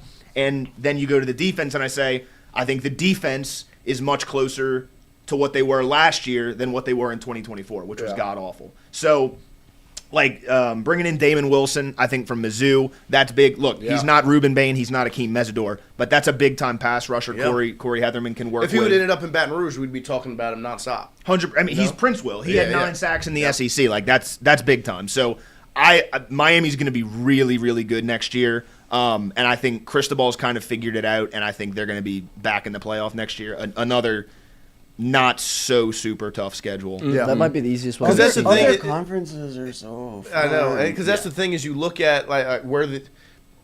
Because if you want to be real about the way this works, is where they start ranked, then you look at their schedule, and be like, well, I don't see them dropping out of the top 10 playing this schedule. I've been saying for 3 years. That's how important these initial rankings are. 100%. Where you start. It is the flaw of the idea of the preseason Right. ranking. Where you I start, agree. it's going to play such a big factor in. It shouldn't If they exist. start at 5, some other teams might lose and they beat Clemson, they jump up to 3, and then they stay at 3 after beating Florida State, and they drop one to Notre they Dame. drop one to Notre Dame, they drop to 7, and then they close it out with a strong stretch. Especially if you fuck up early, you know, and you let's say you botch that game against Pitt somehow. This is the But- easiest you know, schedule yet. but then you blow through the And rest of it. the Everybody just thing kind of that- forgets that it happened, and it's like And the thing that is unfortunate about the current system is that Miami Notre Dame game doesn't matter. Nope. Yep. It can still be exciting. But it doesn't matter. It doesn't matter. yeah, it might because- determine who gets a bye. Because Notre Dame gets in regardless, Right. And it's not an ACC game, so that doesn't hurt their conference literally rankings. means nothing. It means nothing. So they can sleepwalk to win the ACC and take a spot. You talk about like the 90s, the 80s. My dad, like growing up, like kind of instilled a love of college football for me. He loved Miami. You're kidding. Yeah. You like like so this I stuff? was always it's all right. It's growing on dabble. me. Like my dad always told me like to love Miami, hate Notre Dame because of how much he loved those Catholic versus convict Fuck yeah. games Right. I agree back with in that. the day. How incredible those were. I wasn't around. Maybe you can tell us. Fuck off. But yeah, and it's just like Were they in color? yeah. One side. It wasn't review. side. No overtime. You said Catholics versus convicts. That's what the what whole it thing. was. I know that's what the whole thing was based upon. That's why it was It so is. controversial. But it's sad. Yes, that was all. It was in black and 80s white. It was all 80s race baiting. Yeah, Yes. but it's just sad. I don't want to get on the topic of the no, new I'm playoff with because you. I'll go on a tangent for 40 minutes and call people some fucktards. But like, it's so sad that game just means nothing. I'm There's with so you. many regular season games that just mean nothing now. And we'll try to So, prop them up because Every they'll other go. conference schedule It'll be means on game nothing. day. It's really Right. A handful of teams we haven't Oh, named 'cause yet. there's so much fucking now money, with dog. the top 4 left. Right? Ruined We my, haven't they've said- bastardized my sport. We haven't said Indiana, Ohio State, Georgia, a couple of those teams. Who would be number 4? So number 4, I've got Georgia. I could have put them at 5 behind Miami.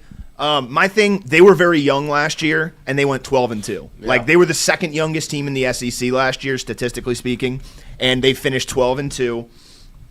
You bring back Mike Bobo and Glenn Schumann. I think Gunnar Stockton is a Heisman dark horse, not because I think he'll be the best quarterback in college football. You've had a couple weak years for the Heisman in a row. I think if you get that again and Georgia goes like 11-1 and Gunnar Stockton puts up good numbers, I think, they may just throw it at him. Runs a clean ship. Right. I don't think he's going to make a ton of mistakes. I think he's a low-ish ceiling, high floor kind of guy for Georgia. He's not going to lose you a bunch of ball games, but I don't think he's going to be on the level of like a Sam Levitt or a Darian Mensah or your top quarterbacks in college football. They need some wide receivers to step up. Zachariah Branch is gone. He was phenomenal. Talon Taylor's a former 5-star. I think he'll be a breakout star. London Humphreys comes back. Isaiah Canyon, the transfer from Georgia Tech. And then I'm not going to talk about the defense too long. It's fucking Kirby Smart. It's 5 stars all over the field. Like, they're going to be really good on defense. It's a tough schedule, but they should be pretty good. And this is, where you turn the page from what we've been looking at to that was just on the screen there. I mean, right, you've got Oklahoma, Vandy, Alabama, Auburn, Florida. I mean, Ole Miss, Missouri, South. I mean, that stretch right there with Alabama, Auburn, Florida, Ole Miss. I mean, that It's is an easy a, SEC schedule though. Yeah, it's not the toughest. It's not bad for an SEC It's not schedule. LSU's But SEC schedule. They have bent Georgia over the barrel the last 2 years. They have so not been able to compete with Alabama the last 2 years. Yeah. Alabama's won that game. What I Well, will no, I'm say, saying schedule-wise, what they did to Georgia Oh, was yeah, like yeah, you with finally Alabama. you're out the East. Here you Right. eat all your food at 3 once. years of Bama in a row. Yeah. So see if they can, because now they're on the road at Bama, correct? Yeah. Yes. What I They will go- say, they have the LSU thing of basically 10 conference games. Right, Because you right. finish with Georgia Tech. Yeah. And theirs aren't even spread out. They start off with 2 non-cons, and then you've got 10 Power 4 teams in a 10 row. straight games. Which, there's a Arkansas in there. There's a Right. South Carolina. Georgia Tech is not anything crazy. But, 10 Power 4 games in a row is tough. Oh, yeah, there's a stretch of games you're going to Bryant-Denny, and then you play Auburn at home, who, like we said, That game's always is not going to close. be a dominant Auburn team, but they're going to be competitive. And then you're going to the Swamp and then to Oxford right after that. Well, and you don't want to doubt Vandy and Clark Lee, but Vandy did lose their Jesus, so. They did. Well, I mean, They're 5'9" Jesus. They did. My Jesus is 5'9", 6'2". 200, baby. My Jesus was same height as 6'3". Jesus. I got Jared Curtis coming in. spoke Arabic. You know, I mean, He was 6'3", though.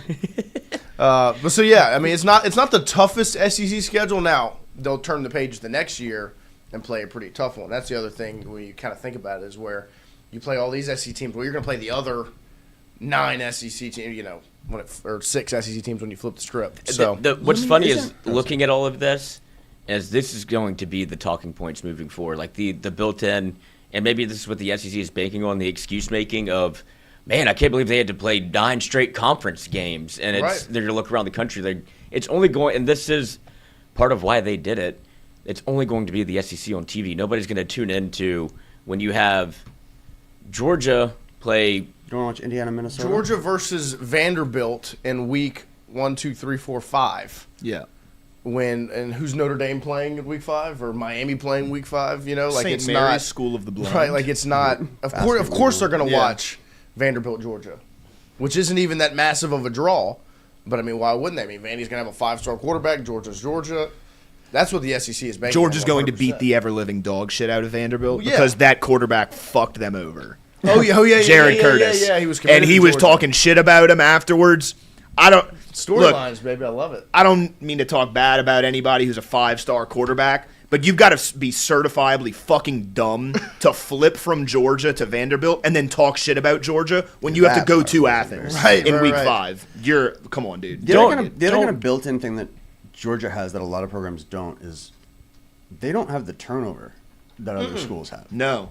They're a machine. They are bringing in guys. He's still doing it the old way. Yes, you know, I mean, absolutely. comparatively, like their in and out is nothing compared to other top programs. No, not at all. So I mean, they are bringing in guys that they know, like you're here to do this job. We like what you do, and that's an advantage. Not having to 100%. retool every single season. 100%. The last thing I'll say on Georgia, you don't throw the schedule back up, but I believe is the Florida game moved to a home and home now. Because it was used to be new. And I heard you say it, and I was like, wait, I think that did actually happen. Where now it'll go back and forth between Gainesville and Athens, which Thank God. I like that. I don't really love neutral site college football games in the regular season, especially not conference games. Yeah. Yeah, I like it if they have to go to Gainesville and then Athens. Like I think that would be really cool for those fans. I'm not a Georgia or Florida fan though, so I don't know how they feel about the rivalry. So that seems cool. It feels as if this is just the AI overview. Not my favorite source to source. It does. They're in Mercedes-Benz Stadium. Yes, because they're Atlanta. So they're still Jacksonville, doing the world's largest outdoor cocktail party. Yes, is moving indoors because Jacksonville's Everbank Stadium is going to have some major renovations done. Okay, so it's staying neutral. I knew it was changing. Well, it's indoor. It's right. In Atlanta, I just see that, but that's my thing. It's an in-season conference game. Play it at the home stadiums. Yeah, I agree. I don't know. This would just, for me, I think it's awesome what they do when they split it. It's like a cool version of a rivalry game. Yeah, the one thing it's like I don't like it's nostalgia for getting me. rid of the tradition because there is a lot of tradition neutering recently. But at the same time, the competitive advantage is so razor thin in the SEC that it does feel more fair. Yeah, to make for people sure, have to get their home, get their away game. You know what I mean? As opposed to because like you said, like a home field advantage is a 3-point swing in a lot of cases. So a neutral site game, it does kind of make things easier on both teams in one way or another. I don't know. It just I think if you're going to balance everything out, it's going to be this brutal schedule. It's like, I think of like Texas, Oklahoma, because that's at the Cotton Bowl every year. Right. I don't like when I think of that going to home and home. That's a little different because that's so much more like historic. And like that's such like a college football traditionalist thing that it's played at the Cotton Bowl. Like it is pretty cool that it's played at the Cotton Bowl. But I don't know. I like home. I don't hate the game in when it's in Jacksonville. Like I like, which I think it's a cool concept. I just think now it's a 9-game schedule, and it's like why you? Well, they've been doing this since 1933. Right. So, I mean, it's gonna be a fun one in Atlanta. That's what it is, Fonz. It's Atlanta and Orlando. It's going to go back and forth, I believe. See, that's dumb. Yeah, that's why would you flip-flop neutral site games? Well, it's also the same conversation with like the playoffs being neutral site up until the national championship. why aren't the playoffs at like people's houses? Money. I don't know. I think that would be so cool. Well, it is cool, but I prefer Maybe not the don't give anybody a competitive advantage in the playoff. I think that's where you go neutral site because let's actually crown the best. I don't want someone to win because of home field advantage in the playoff. I think Final Four you go neutral. I think before then though it needs to be. Well, there's a case to be made there because I agree with that, but there's money, right? Yeah. With the bowl games happening, or home field games, right? The schools can benefit from the money. You go to a neutral site so that you get these sponsors to come in and you do the whole thing, and so then it's the answer to everything. Then it's just it all comes back to money. Literally every single question. Number 3, we're in our top 3. Who's the number 3 team here in your top 10, Wyatt? Number 3, I've got Indiana. They were very old last season. There's no doubt about that. But Cignetti is a god. I think they did a great job of replacing through the transfer portal what they lost. You lose Mendoza, right. You go get Josh Replace Hoover, him. Yep. who he's a little freaky, he's a furry, whatever. He's a very good quarterback. You lost Mikael Kamara, their edge, who might be a first, second round pick. Toby Osunsanmi from Kansas State, very good pickup. You lost even like Pat Coogan, who was your Rose Bowl MVP at center. You went and got Joe Bruner from Wisconsin. Your wide receivers, you picked up Nick Marsh and Shaz Preston to replace your guys who were leaving. So I think they're going to be really good again. I really like the pickup of Josh Hoover. I think you may look back in a year the same way you do with Mendoza and say he was actually the best quarterback in the portal. Yeah. I'm not sure he actually is. Just in Indiana's system, I think he's going to look really good. Yeah, there it is. I mean, that's just unfortunate. I don't think the furry community is very proud. Yeah, they are. I don't think proud. He doesn't care that this is out there. Yeah. It's I don't know. Where is he going? Indiana? What's their mascot? A Hoosier. Hoosier. It's literally someone. It's someone from the state of Indiana. So he can't. He's not going to get horny. We had this conversation. Yeah, no mascot. Well, I don't. People just do that. I don't think. No, Sure, but I'm saying you can't put on a big fluffy costume of a man. From I guess that's true. Yeah. Right. So it won't be like if it was Mike the Tiger, he might be like, oh God. Well, that plays into the. Well, that's how you distract him. That's the problem with their schedule. They've got road games, and you're going to see mascots, and he's going to get distracted. 7 mascots. Yeah. Some big time mascots. At Rutgers, he's going to see that Scarlet Knight. Right. In latex. Or if he had to play Florida. My gosh. You have the Man Gator and the Big Woman Al. Gator. Oh, Man Gator. Oh gosh. There's 2. There's 2. Oh my How come gosh. you can see his erection through his football pants? And what a dick print on this fella. He's just humping the football. Yeah, no, I'm very intrigued by Indiana because now you've seen them, back-to-back seasons. They get in the playoff, then they win the national championship, 2 different quarterbacks, some roster turnover here and there, but it's Kurt Cignetti, and you're seeing, okay, is this going to be the machine it seems like it's turning into, where they just have this method and this ability to There's no evidence plug and play and Cignetti's the best coach in America. make it happen. 100%. And this is going to be a fun season to watch. Obviously, they have that schedule, but it's going to be a fun thing to watch. Can they just do this thing again? I'm still kind of rooting for him. I I don't think want they to win the can. national championship again, but I want to see him have like a 11-1 kind of. Well, it's nice season. to have a new. I don't like underdogs. Yeah. I hate underdog. I would rather see like the best. They're not teams. underdogs. They're not Well, no, but underdogs. they have been the last 2 They years. were. That's what I'm saying. Not I anymore. didn't like. I wasn't cheering for them. I'll be the sick of last it in 2 one years. more year. I have like a 3-year tolerance for these things, but like I think it'd be cool to see them keep It was going, like the 'cause it's Golden just State so- Warriors when they first started. exactly. Like, this is Right, cool. I love it's them the cool first that 2 a homegrown seasons. team is like, okay, I'm tired of them winning. Yeah. I didn't think Stop. it was cool. Just stole a little chip from LeBron. They did. That would piss me off. Bullshit. All right, there's 2 teams left, and I think there's kind of a shoe-in for these 2 spots. You got Ohio State, you have Texas. We'll go number 1, not number 2. Is it the SEC or is it the Big Ten that sits at the top? I don't look at it like that, but I have Texas as number 1. Okay.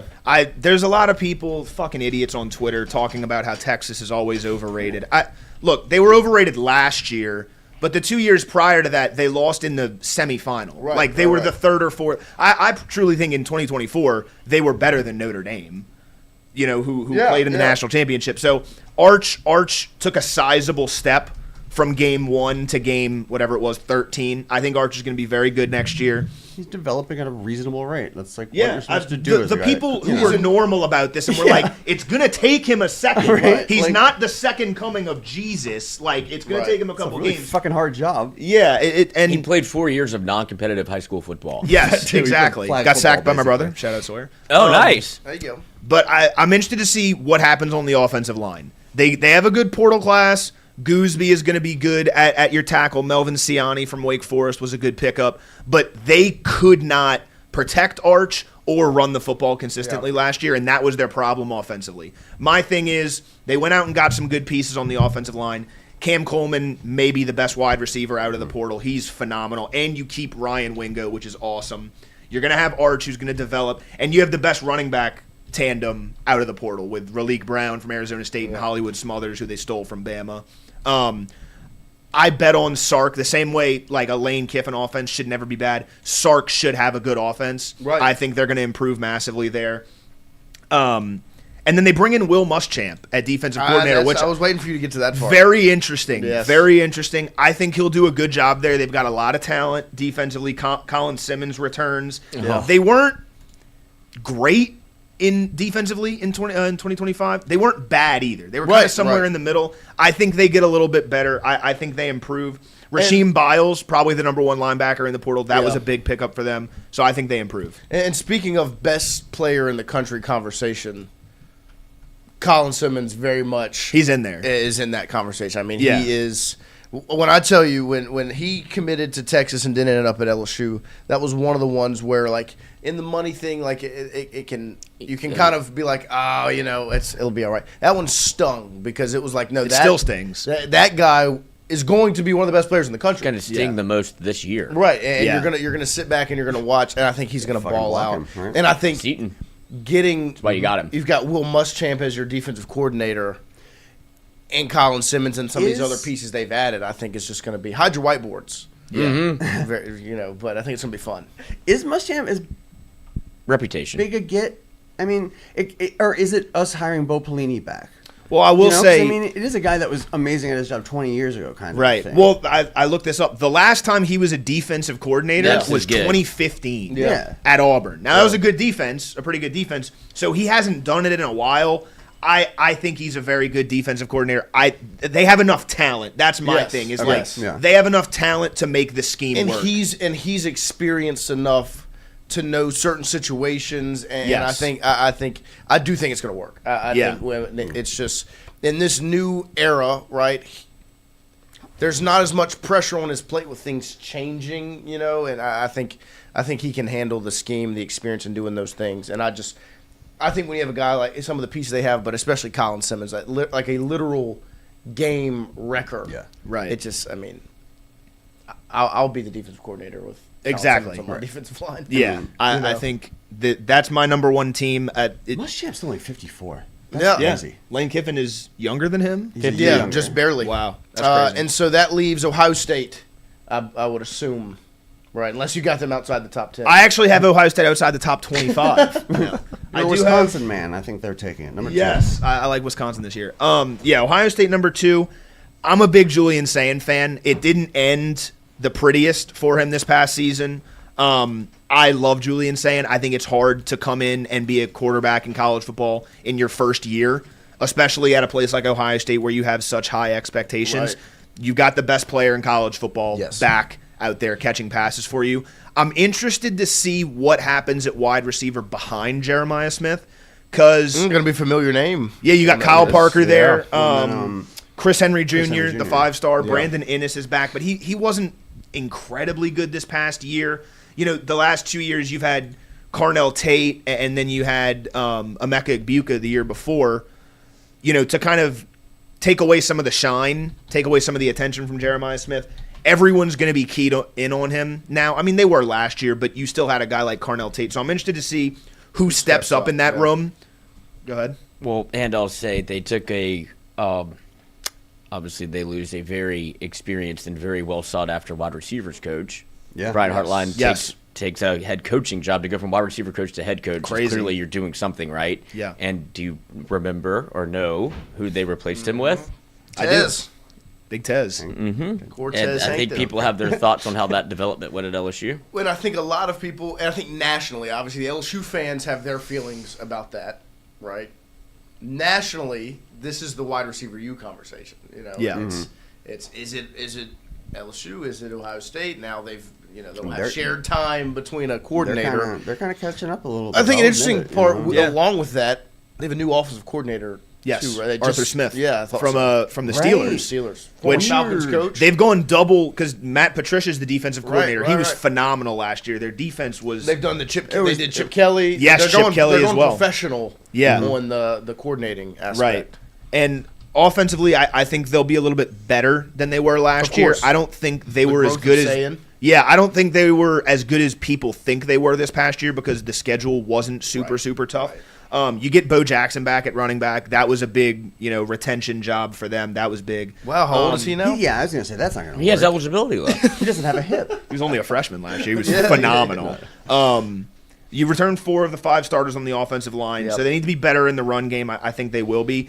Defense is interesting to me because the Matt Patricia thing, he is a great defensive coordinator, but you're losing 3, maybe 4 Right. first-round First-round picks. Caleb Top Downs, 5 Sonny picks. Styles, Arvell. Exactly, they could all be top 5 picks. Caden McDonald. So I'm interested to see how these new younger guys adapt to Matt Patricia because it's a very complex scheme, which was fine when you've got Caleb Downs and these mature guys who can run it. I'm interested to see what happens with the younger guys if they can pick it up as cleanly and as quickly. But I mean, they've got all the talent in the world. Terry Moore is a great safety pickup from Duke. They got the Alabama twins, Quay Russaw and James Smith. Those are big guys. Earl Little, I think he's going to be really good, whether he plays corner, nickel, or safety. That's a big pickup for them. And you still bring back Jermaine Matthews, Devin Sanchez, maybe one of the best cornerback tandems in college football. So I think for me, I'm interested to see what happens at linebacker. Outside of that, I really have not many qualms about their defense. I think they're going to be really good, and I think the only team that's going to be better than them is Texas, and they match up week 1, or I think it's week 2 actually this year, but in Austin. Well, and I think the interesting about Ohio State is to the point of the coordinators. As the sport has changed, right, so is their strategy, where they're going – the sport has gone more professional, where it's new rosters every year. You're having all this change from a player standpoint of who's on the field. So you bring in coordinators who are used to that, right, who are professional guys, are used to dealing with the emotions of players that probably get paid more than that do get paid more than they. All of those things, I think, is very interesting to watch in the way that they've gone Usually through this. replacing 7 guys. Right, you they know it's- how to handle all of these Turnover. ups and downs that the sport now experiences. You don't give the ball to Bijan Robinson for an Right. entire fucking season. right, and it was I mean, Lost me a Arthur Smith, championship. I think, very interesting, but Well, the thing about Arthur Smith is, I don't think he was Nepo hired billionaire. for his. That's what I'm getting to. He was hired for his acumen. no, I think he was hired to help on the NIL front because he has a net worth of $6 billion. yeah, that helps. His dad founded FedEx. Yeah, And so he's the whole package. it's like you can call your little plays. It's like perfectly Stroke me a competent. check. Yeah, Yeah, cut it's that like- check. And Should I give go me, through- give me your Yeah, NFL we'll go name, through. you know, We'll go but- through 11 to 25. Yes, I'll start at 25. That was I have fucking great, by the way, Oklahoma dude. State. Oh, thanks. This was is really my. good. I love college football. Yeah. I got Oklahoma State 25. Big revamp there. I like Eric Morris. Boise State 24. Auburn at 23. I said I had them in the back end. Yeah. I think they'll be pretty good. 2020 or 22 Louisville with Lincoln Keenholtz. 21 is Virginia. 20 Houston. 19 Arizona. 18 Washington. 17 SMU. 16 USC. 15 Penn State. I got Ole Miss at 14. Alabama at 13. Michigan at 12. And then Oklahoma at 11. I almost put Oklahoma at 10 instead of A&M. Yeah. But yeah, they're pretty close. Well, there you go. Shout out to White. Great work. Great That job. was very Thanks, guys. impressive. Very good job. Very good Thanks, job. guys. But like I said, I mean, there's a handful of teams LSU's going to face off against in the season. Obviously, LSU White has them at number 8, but they face off against number 1 Texas. They also match up with number 10 Texas A&M, number 13 Alabama, 14 Ole Miss, and they've got number 23 Auburn. So that's where some of LSU's foes this season land on that list. We will take a quick break here so you can watch some ads make our sponsors happy. Shout out to Tommy G at GoMart and Wardo, as well as our friends over at CAS and our friends at AJ Sports Cards. Go follow them on social media at AJ Sports Cards 225BR on Instagram and AJ Sports Cards on Facebook to make sure you stay up to date with everything they got going on. We will be back with more Tingle and Co. right after this.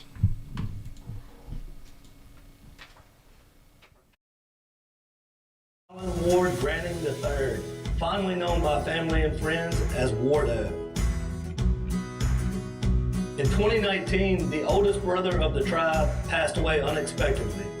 His remaining siblings and loved ones wanted to honor his memory in a special way.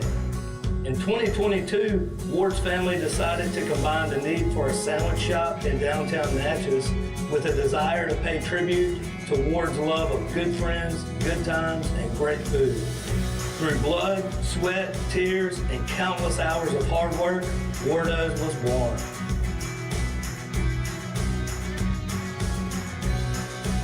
So go visit Wardo's today at 309 North Broadway Street in Natchez, where the po' boys are so good, you'll swear you're in Cajun country. Hey, Miss Lou, come visit us, Tom and Wright Branning at Gilmart and On the Go Deli. Gilmart has clean restrooms, community coffee, an awesome beer cave, and a great selection of anything you may need. Located at the corner of Highland Boulevard and Highway 61 South in Natchez. Also stop by Wardo's Po' Boys at 309 North Broadway on the beautiful Natchez Bluff, where everyone is family.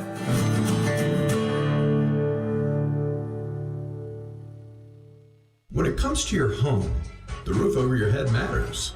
At CAS Roofing, we don't just install shingles, we build peace of mind. With years of experience and a commitment to craftsmanship, our team shows up on time, gets the job done right, and treats every project like it's our own home.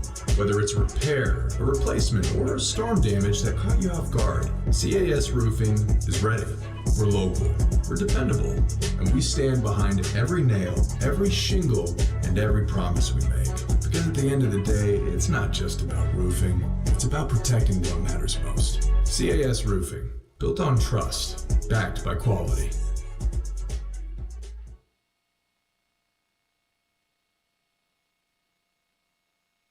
F45 City Square. That's right, we're sandwiched right here in the City Square Shopping Center between Marble Slab, Booyah. We also have Lit and Izzo's down the way. You know where to find us. We are a training and recovery studio. We are ready to help you get your fix in 2026 with group classes, recovery therapy. Grab the offer below and come see us.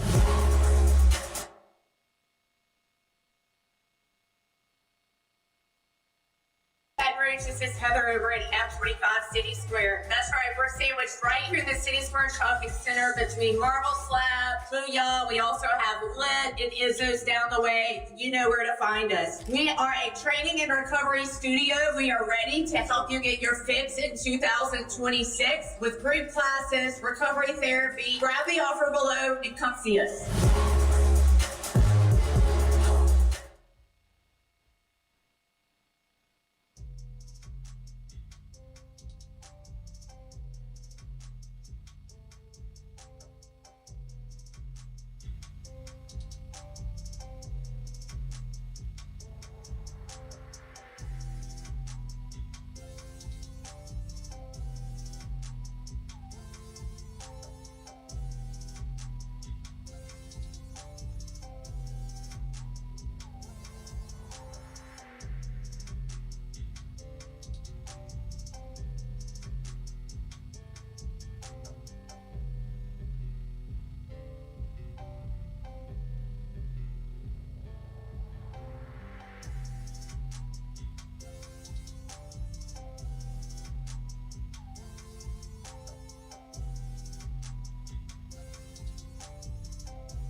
All right, welcome back. We appreciate everybody hanging out with us here on this Friday morning, closing your week, ending your week with Tingle & Co. Wyatt, 2 claps to you, sir, for the top 25. Great work. 2 claps. Ready. Great job. Thanks, Wyatt, guys. I'm the same you. Wyatt I've always been. You are, but I appreciate the sick fuck. Controlled the Yes. segment there. Yes. And I appreciate it. LSU That was really women's good, dude. basketball last night got a win. They did not cover, but they win. Just before touching on the Wyatt, Oh, nice. Don't let the Like you, Wyatt. He would love that. don't let the we've had one person that did one good thing once, and the success went straight to his head. As Christian did one man on the street video. Well, and- why to be some fair, really it doesn't good take things. much to get up to Christian's head. It's lower to the ground. Yeah, it's true, but I'm just saying, like the taste of success can, enamor many. So No, it's okay. You will fall out of favor soon. Of course. Yes, of course. everyone does. Everyone Of course. does. Poji will take your spot at some point. It's going to happen. And it'll bounce back and forth. Yeah. You know? You got to have 2 fat guys. There you go. LSU women's basketball, 92-70 win last night as they moved to 20-2. Arkansas falls to 11-11. Make a wish as the Tigers get a win there in the Play for K game. It was really cool to see the uniforms, the pink shoes. They did the second line at halftime. The whole arena being pink. Like it really is like when Schwartz was talking about it yesterday. A really cool opportunity for these players, and it's just really cool to sit and watch as a fan as well, especially when they win by 22 points. They didn't cover the 41.5-point line, which is just bonkers. But they do win by 22, even though they sleptwalked through the first half. We got to, I think, the halftime of the varsity game last night, and yeah, it looks awesome. And Daniel Newman over there at Edward Jones, Coach Newman at Central High School, asked me, what's the score of the women's basketball game? And I was like, well, let me check. Should be a lot too little. And it was 36-33. And I was like, eesh. That's not what I was expecting to see. But obviously, they turned it on in the second half. If it was 36-33, Tigers winning, that means Arkansas scored 37 points in the second half to LSU's 56. Right, so you see a 56-37 second half as the Tigers run away with a 22-point win. You can see the Tigers here. The pink, like I said, awesome to see. Kate Koval, great performance last night. You saw right there, score coming off the bench. She was 12 points, 15 boards. My girl's the glue. Also had Love 5 blocks in that game, 3 steals. And she was 5 of 9 from the field, so you can see her getting more consistent as she continues to develop as a part of this team. As far as she takes you. She continues to That's my develop, opinion. which is huge. Her development is key, and throughout the season she's adjusting to the SEC play nicely as they put together a complete performance last night. And I say that because you have Flaugier with 17, Michaela with 17, Jada with 12, Grace with 12, Kate with 12, Zakiah with 11. I mean, there's still 10 girls averaging. Yep, double figures. Or 7, is it 7 I averaging think 10 7 points? Yeah. Yep, and you see 7 or 6 actually players score in double digits last night. You also had Jada Richard with 9 assists, playing the point guard position extremely well. Didn't shoot the ball well. That was what we got you in the first half. They were missing layups. They just couldn't get the ball in the hoop, which ultimately in basketball is the goal, right? Is to put the ball through the hoop. Yeah, the name of the game. Yeah. And so they didn't shoot the ball extremely well. 57% from the free throw line, not very good. But ultimately, That you is still crazy saw. given how well they've been doing. I know, but he still played extremely well defensively. In the second half, you got the buckets. You saw them really adjust well at halftime and come out and play like the team they're supposed to play like. So a big stretch of wins there as they took care of some of the easier ones. They had 3 straight games against some subpar opponents, A&M, Florida, Arkansas. They win those games by 44, 29, and 22. And then now they've got Alabama in the PMAC on Sunday at 11 a.m., which is a ranked opponent. As Alabama, I believe, just beat Georgia last night as well. So 19-3 Alabama in the PMAC against 20-2 LSU before they go and play Texas in Austin on February 5th next Thursday. So some 2 big back-to-back games coming up for the Tigers as they continue to play well. They need to clean up some turnovers, score around the rim much more efficiently, and get back on their free throw ways where they were and continue to rebound the ball the way they have. So fun to watch as they continue to build for March. Like Coach said yesterday, they do not want to be the best version of LSU right now. And why would you? Because right now is not March, and when they get to March, they need to be working at all cylinders. So we'll continue to watch the Tigers, like I said, Sunday at 11. You also have LSU Baseball 14 days away, and this is where the schedule can get a little – That's 2 weeks. it is 2 weeks. 2 weeks from today, the Tigers will be in the box. And you have some scrimmages this weekend, like I said. You have today, tomorrow, and was it Sunday? I think Saturday? they canceled one for this canceled weekend. one? Yeah, because Double of check it weather. here. I thought it was tomorrow. I'm not. They don't 100% play sure. They baseball can't. They 25 canceled. degree. They I don't canceled think so. Saturday. Canceled tomorrow, Saturday. So yeah, it's today, Sunday. Saturday's is when you'll have the scrimmages in the box for LSU baseball as you get ready for first pitch, and it's exciting, man. You start to really get fired up the closer it gets. You're 14 days away now. The scrimmages will be today at 3, and then Sunday at 1. I mean, Saturday it's a high of 32. I don't think that's baseball weather. Nah, not baseball weather. But is hyped yesterday when Eads said that York is in line to be the first baseman. that's why you got him. York's a dog. That just fired me up. Yeah, I can't no, wait to I mean- fucking see that, man. And first off, shout out to John Eads. Gave him a hard time about Central Basketball's 0-2 record with him there. He came to the game last night, won by 34. So broke Hey, the curse. congratulations. Came up to me after the game. He was like, "No more talking about that." I was like, Way to go, "You got brother. it. You got it." But on top of Love that, some Zach York. he does a great job covering LSU baseball, and I think he came right from. He Yeah, went I got from the name wrong. from Alec Box to the WFB studio to Central High School to cover high school basketball, which is just impressive by John Eads. But he came in yesterday, and of course it got you fired up. Listen to him talk about this team. I mean, they have some players, and I'm just going to be very excited to watch. I know Jay doesn't like this word, so apologize for me, Lloyd. The tinkering that will transpire this season, because there are so many weapons. You heard Eads talk about it yesterday, that you do have your Dardars and your Simpsons and your Caraways and your Big Baby Pearsons, all these pieces. There's Zach York. That's my stuff. I mean, piss on I love that players ball. that I can relate to, and for me, he's got such a great feel for the strike zone, just like I did. Yeah, Okay. yeah. That's where I relate to him. Well, it's either walk or jog for y'all. Yeah, 100%. There ain't no run. Yeah. We ain't running. No, but he said it, and Walks batted in. Yeah.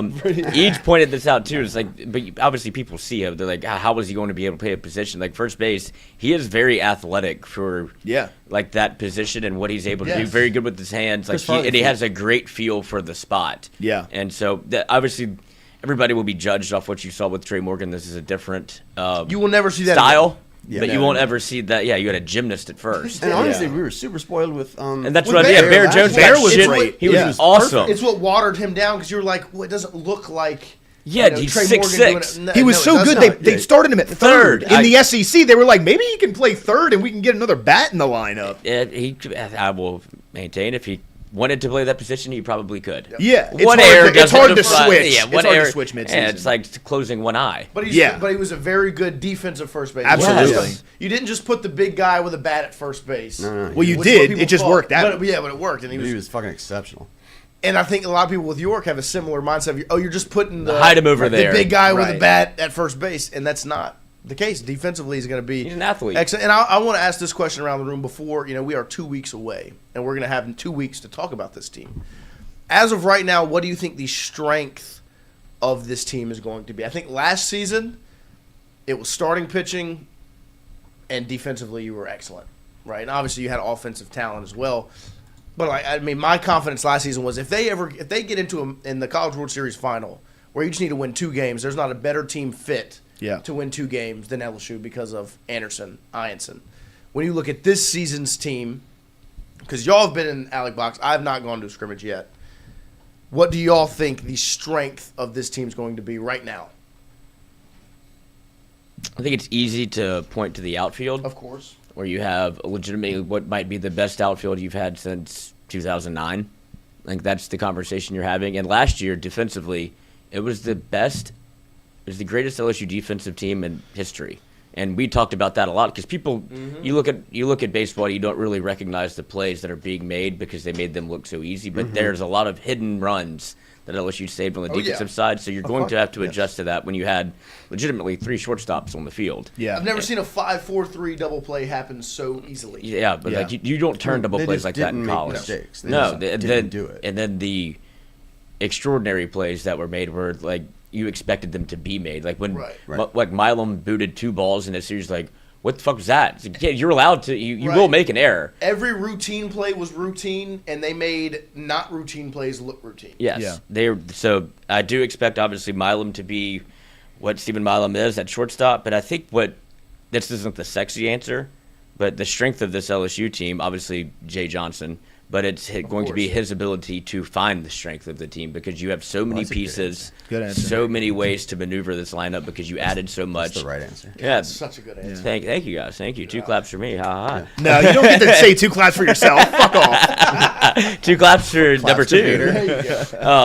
But I do think that's what you'll find is him like maneuvering and finding out who goes where and when to put them in because we talked about it whenever he makes changes or things. He knows more than we do.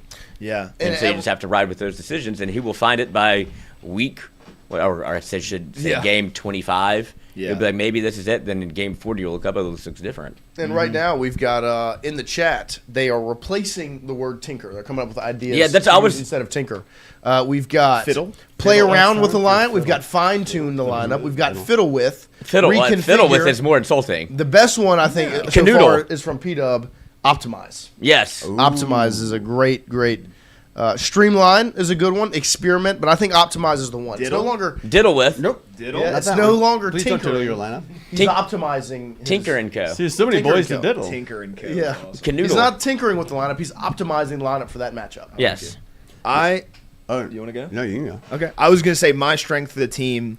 It's not Lloyd's answer. Lloyd's answer was perfect. Yeah. I think it's depth, genuinely. Again, not the sexy answer. That's what I was gonna say. But I like literally throughout the rotation, the bullpen, the lineup. Like the lineup, I told Lloyd the other day at the box, like you've got 13 to 14 guys who would start on most SEC teams. Like you're starting 8 of your starting 9 are probably pretty locked in. Second base, you're likely going to platoon 3 guys, Simpson, Dardar, and Reeves. Yeah. Maybe one of them takes over as the full-time guy. And then that's not even mentioning a guy like John Pearson, who moved to 11, which looks so beautiful. He's wearing it. He looks slim. Yeah. Although I told Lloyd it might be the number. The numbers 11 looks slimmer than 47. You know? But he looked great at the scrimmage the other day. He had a double in the gap off of, I think it was William Schmidt. And then the rotation, I think the worry for the pitching staff, if there is one, I'm not saying this is something I'm concerned about, would be the top end that maybe you don't have the Cade Anderson and the Ianson that you had last year, but the depth you have there. I mean, you talk about your 3rd or 4th guy out the pen might be Zach Cowan. Right. Marco Paz is a freshman, is going to pitch a lot. Santiago Garcia looked great the other day, transfer from Oregon. Cooper Moore from Kansas is going to be really good. Like Maverick Rizzi and Cooper Williams are guys who are going to start at some point, and they're probably your 4th or 5th guys. So there is so much talent on this team. Maybe top to bottom, the most talented team that Jay has had. Yeah. May end up being the best team he's had. I'm not saying they're going to win a national championship, but I just think there's so much to like from 1 through, I don't know how many players they have on the roster, but all the way down to the last guy. They have got so much quality and so much depth.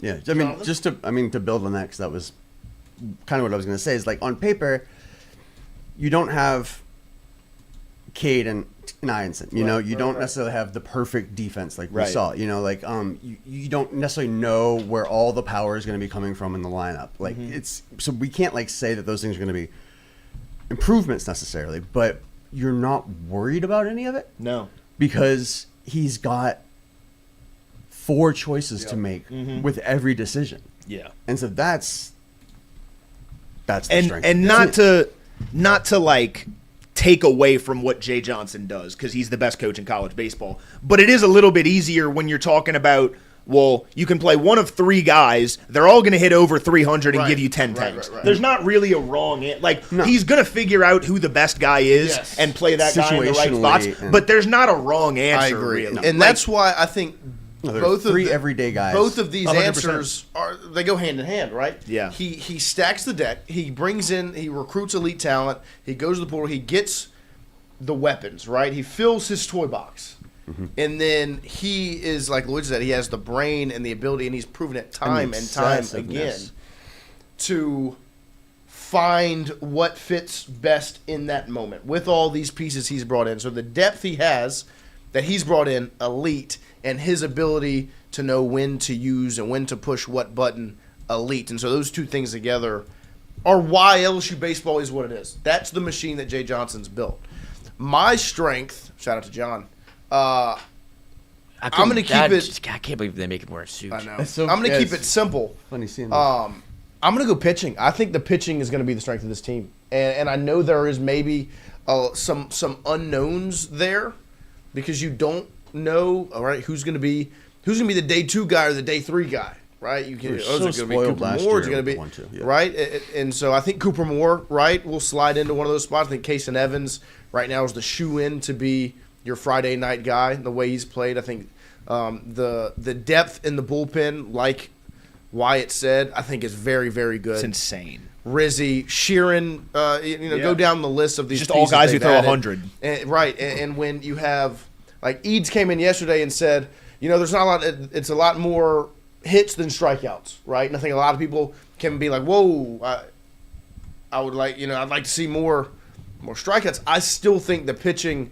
I think Nate Yeskie sticking around, right? Mm-hmm. Once again, he's proven his ability to develop, right? Give him 14 The way options. he worked Shores throughout the season, the way he developed Cade Anderson from one year to the next, all of the things that he's done and that LSU baseball's been able to do from a pitching standpoint over the last 4 years since Jay Johnson's been here, really the last 3.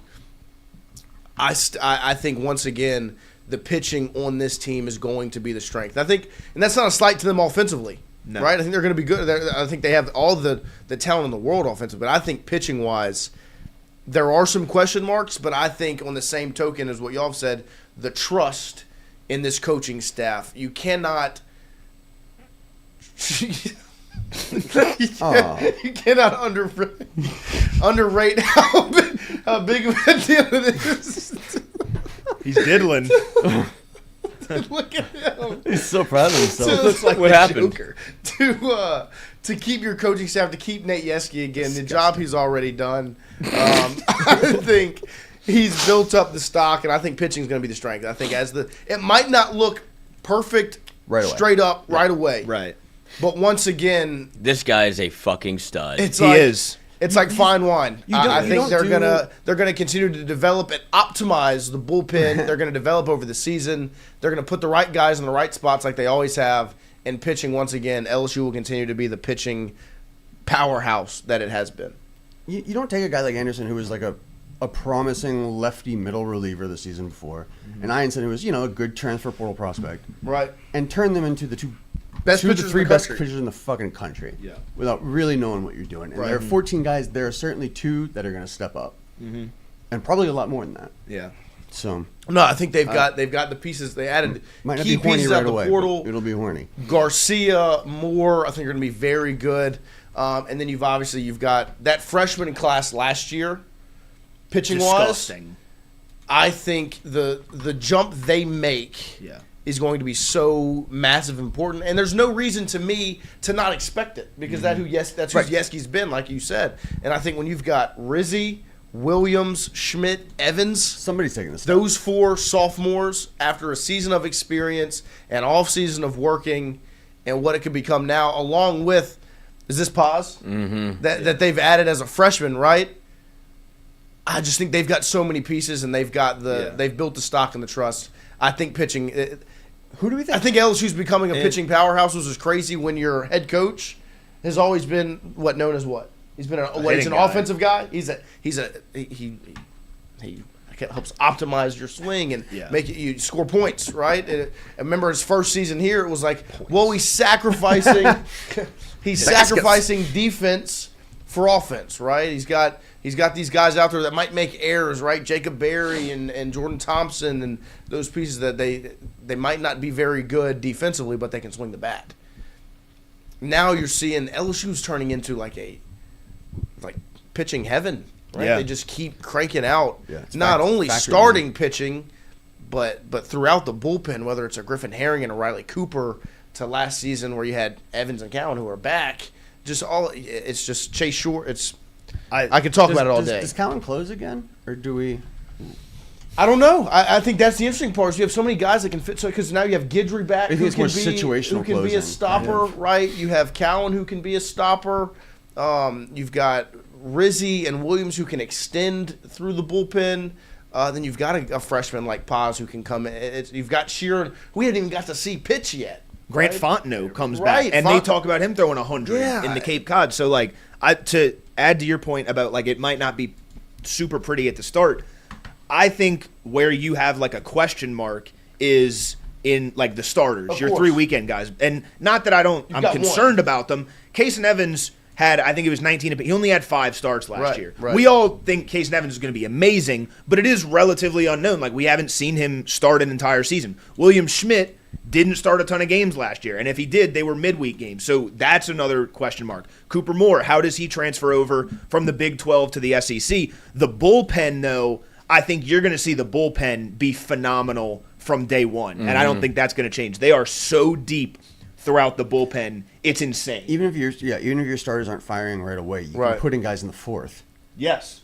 And they'll work most of the game for you. And Zach Cowan, like, I think he plans to be a reliever. Jay plans for him to be a reliever. But look, if a guy like Cooper Moore maybe is struggling like Chase Shores did last year, you throw Zach Cowan in that starter role. Give him a chance. Like, he threw 5 1/3 1-run ball against Arkansas. Right. It gets forgotten about because that was like 3 different baseball but games. it was massive. He was unbelievable, and he struggled like a little bit at the end, and people were like, oh, he's not good, and he was phenomenal. He was maybe your most consistent pitcher outside of the top 2 last year. Just kind of hit a rough spot at And the wrong time.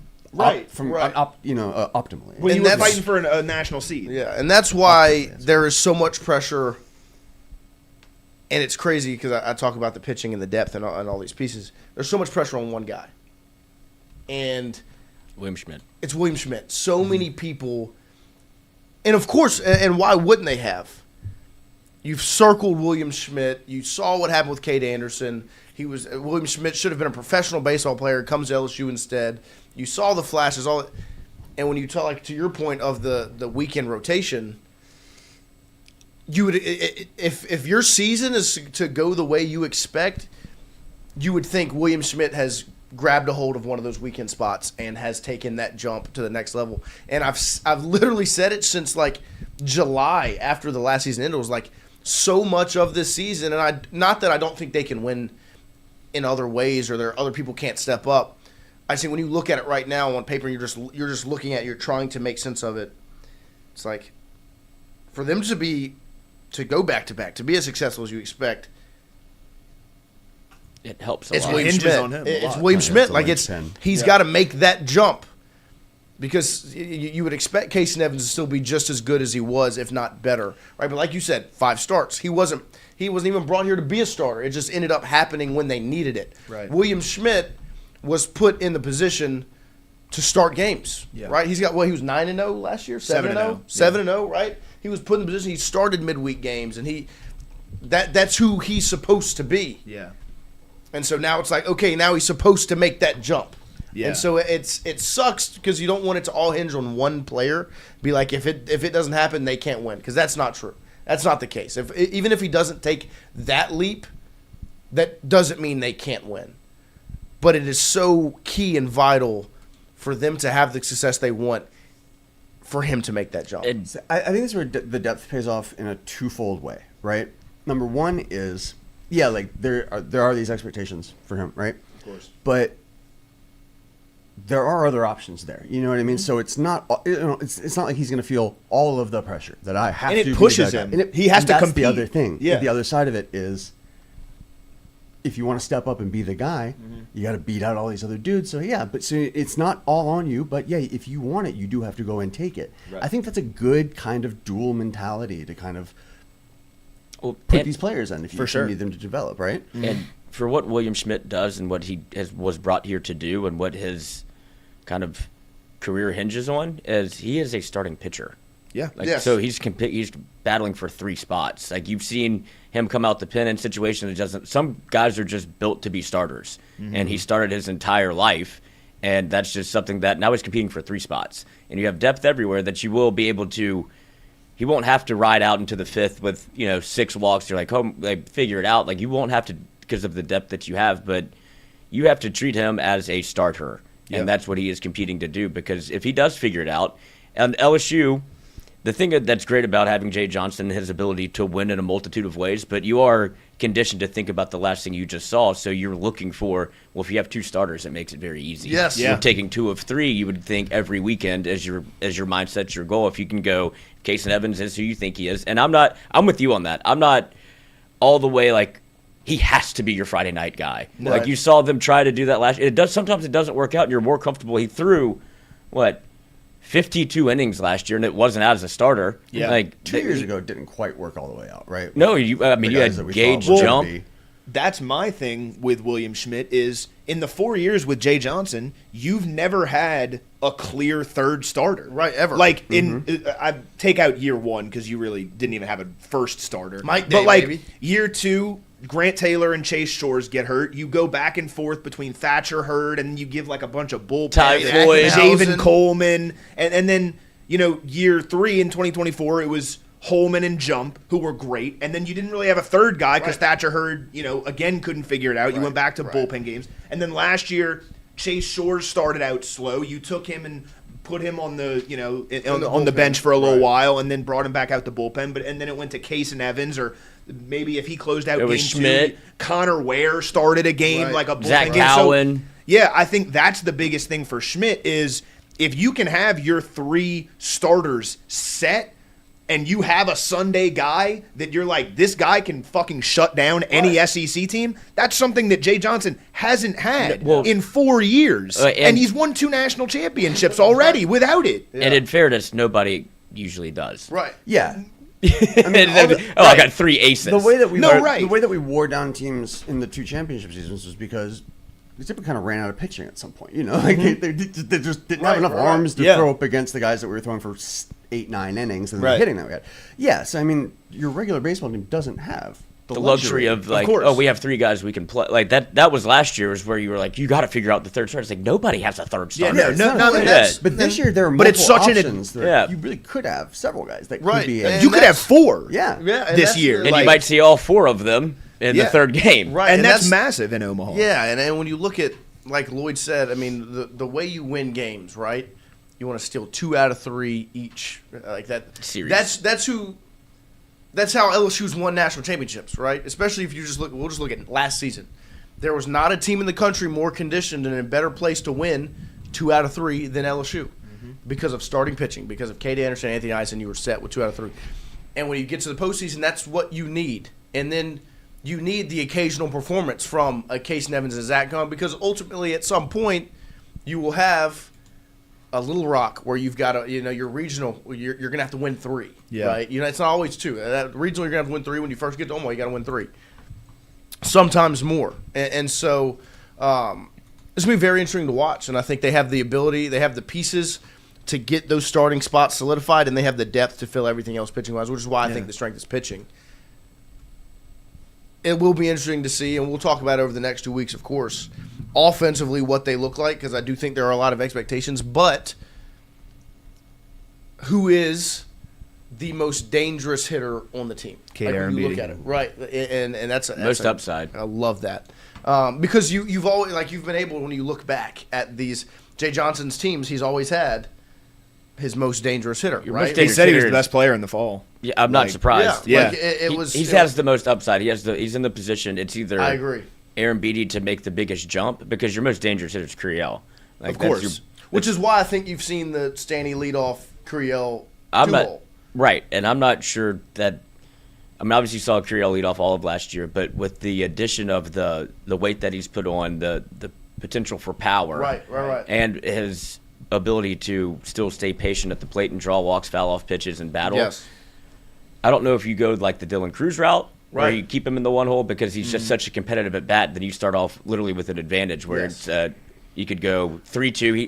But also what he does well is like it could be your first at bat where you don't even get on base, but the pitcher has thrown everything. You've Right. seen every You've pitch. seen all the pitches. He's thrown 15 at a Yes. 15 pitch at bat. You can still strike out, but now everybody in the dugout is watching, going, okay, that's what his slider looks like. That's what his curveball Yes. looks like. That's the changeup. Well, That's what he throws in this count. And I think Stanfield can do like because now you've seen Stanfield obviously develop and get better as a hitter.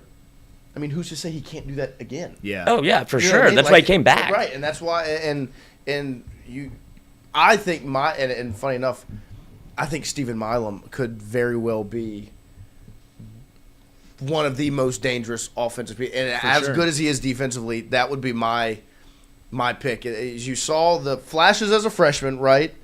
It got a little rocky at times, but then as the season closed out, he started getting more and more consistent, especially here in the postseason. That's what I was. That's when Postseason Milam. when it's time to play. Milam is like, okay, it's go time. Right. He'll always play. He's the best Well, he's the defensive shortstop in the country. I- You can take your boy from UCLA and as his, whatever. You can't hit 211 in the SEC and be the I best said shortstop. defensive. Oh yeah, defensive. Yeah, Yeah. Okay, that's fine. Yeah, for sure. But Yeah, and I think this year I don't Defensive, think you, yes. I don't think you see the 211 in conference play. No, I don't think you do either. I think- We talked about this when we went to the scrimmage, though. He Yeah. said that y'all agreed that Stephen Milam was the best shortstop in college baseball, bar none, which is fine. I'm not saying it's a crazy take. He was maybe the best player in college baseball in the postseason. Hitting 211 like Right. in SEC play, that's a hole in your lineup. You can't be a hole in the lineup for 10 weeks and be the best shortstop in college baseball. But I do love Stanfield. I would love to see him in the 9-hole again. Me too. Just because I think he's such a of weapon course. in the 9-hole. He could hit leadoff. I'll tell you what, though. Jay's going to do it one time this season. Zach York will bat leadoff at least once. because he's going to put together great at bats. Great at bats. He's going to put together great. And as at-bats. much as Derek Curiel's going to get on base and you want people on base for him, or him on base for other people, you want people on base for Curiel too. Right. So to go 9 at Stanfield and then Zach York number 1, who he can hit bombs, of course, but so can Curiel. Yeah. It's going to happen at least once this year. That's the 9-hole Stanfield kind of conversation to me hinges on is Curiel your 2-hole or not? 2-hole historically is the person in the lineup that gets the most plate appearances. Right, throughout the year, somehow the way that the baseball lineup shakes out. And so to me, it comes down to if Curiel's your 2-hole, then it's likely Stanfield leadoff. Right. Right. And so, but if you want to keep DC leadoff, then I would keep Stanfield in the 9. 9-hole. Right. And so that'll be the interesting optimization to watch the way the lineup. And what he does with Jake Brown, I think he Of has course. the potential to have when you have William 100%. Schmidt on the pitching front of the most important. Yes. Like you've seen, Jake Brown's never been an everyday player. Yeah, he crushes right-handed pitching. Right, and so Now he's you gotta- He's got to get better against He was lefties. optimized Right. to succeed. Yes. And now he is coming back to be you're plugging and playing, and everybody's thinking about the success, of course, but you didn't necessarily see his faults because he didn't have to. You didn't have to see right, it. Right. That was on But if purpose. he's going to play every day, and he's going to be your everyday right fielder, which is why he's here, and those bugaboos will show up because it's just that's what happens for like lefty on lefty is a thing. Yes. Yeah, it's tough. He needs to get to be like serviceable though, because I think that last year it was a weakness. That's why he didn't play every day. Right, that's the reason you played Pearson, even though that was lefty. He was hitting like 260, 270 against lefties, which is still not great. But I think Brown was down to like close to 200. Yeah. If he can get up to like 250, 260 against lefties, he's gonna hit upwards of 350 against righties, maybe closer to 400, probably. And this is where you have to appreciate what the players have done and how Jay Johnson has preached this message of everybody on this team will have a role. Yeah. If he does continue to struggle against lefties, then you'll see Somebody will get an opportunity. You'll 100%. see other teams go when Jake Right, Brown's up to bat, and then you'll mhm. see Jay Johnson go dar. Right, yeah, right. Because he can play any position. He's a utility guy. He wants to play. Told us he wants to play in the outfield, and he can. And you only have to do it for an inning or two. But you'll see the optimization of those situations. Like You'll start every game. Yeah. Yeah. But if it comes down to like in the situation, you have to. And Jake Brown is the ringleader of it, we over me. Yes. And Yeah. I think he's more than comfortable in that role of like, hey, whatever helps us get a fucking dub, dude. Yeah. I almost think that's more interesting. Like, because of all this depth, who are going to be these guys that get put into these situations and then thrive in them? Yeah. Right. You know, because those are the guys that are going to turn a lot of games. Of course. You know, and you know, it's Well, best hitter is, you know, that's a fun conversation to have, but I think it's even cooler to think about who's going to step up in these opportunities, Right. who he's 'Cause it going to plays into recognize like this is Who he your trusts. spot. Because he has guys that he trusts. Yes. Right, to Lloyd's point of the strength of this team is Jay Johnson. It depends on those guys. Yeah. Jay can't use his strength without those guys to answer Yeah. the call and be ready. So it'll I be think that's fun fun. over these next 2 weeks getting ready for first pitch to continue to watch the scrimmages and talk to people like John Eads, Koki Riley, of course, who covers LSU Baseball extremely well. Mikey Mondays. Mikey Mondays, our guy Jason Armstrong from Inside LSU Baseball, who does an excellent job. We'll continue to get you ready for first pitch on February 13th. Are we all going to be there? First pitch? Yeah. Oh yeah. Yeah. We've got Central's got a game already.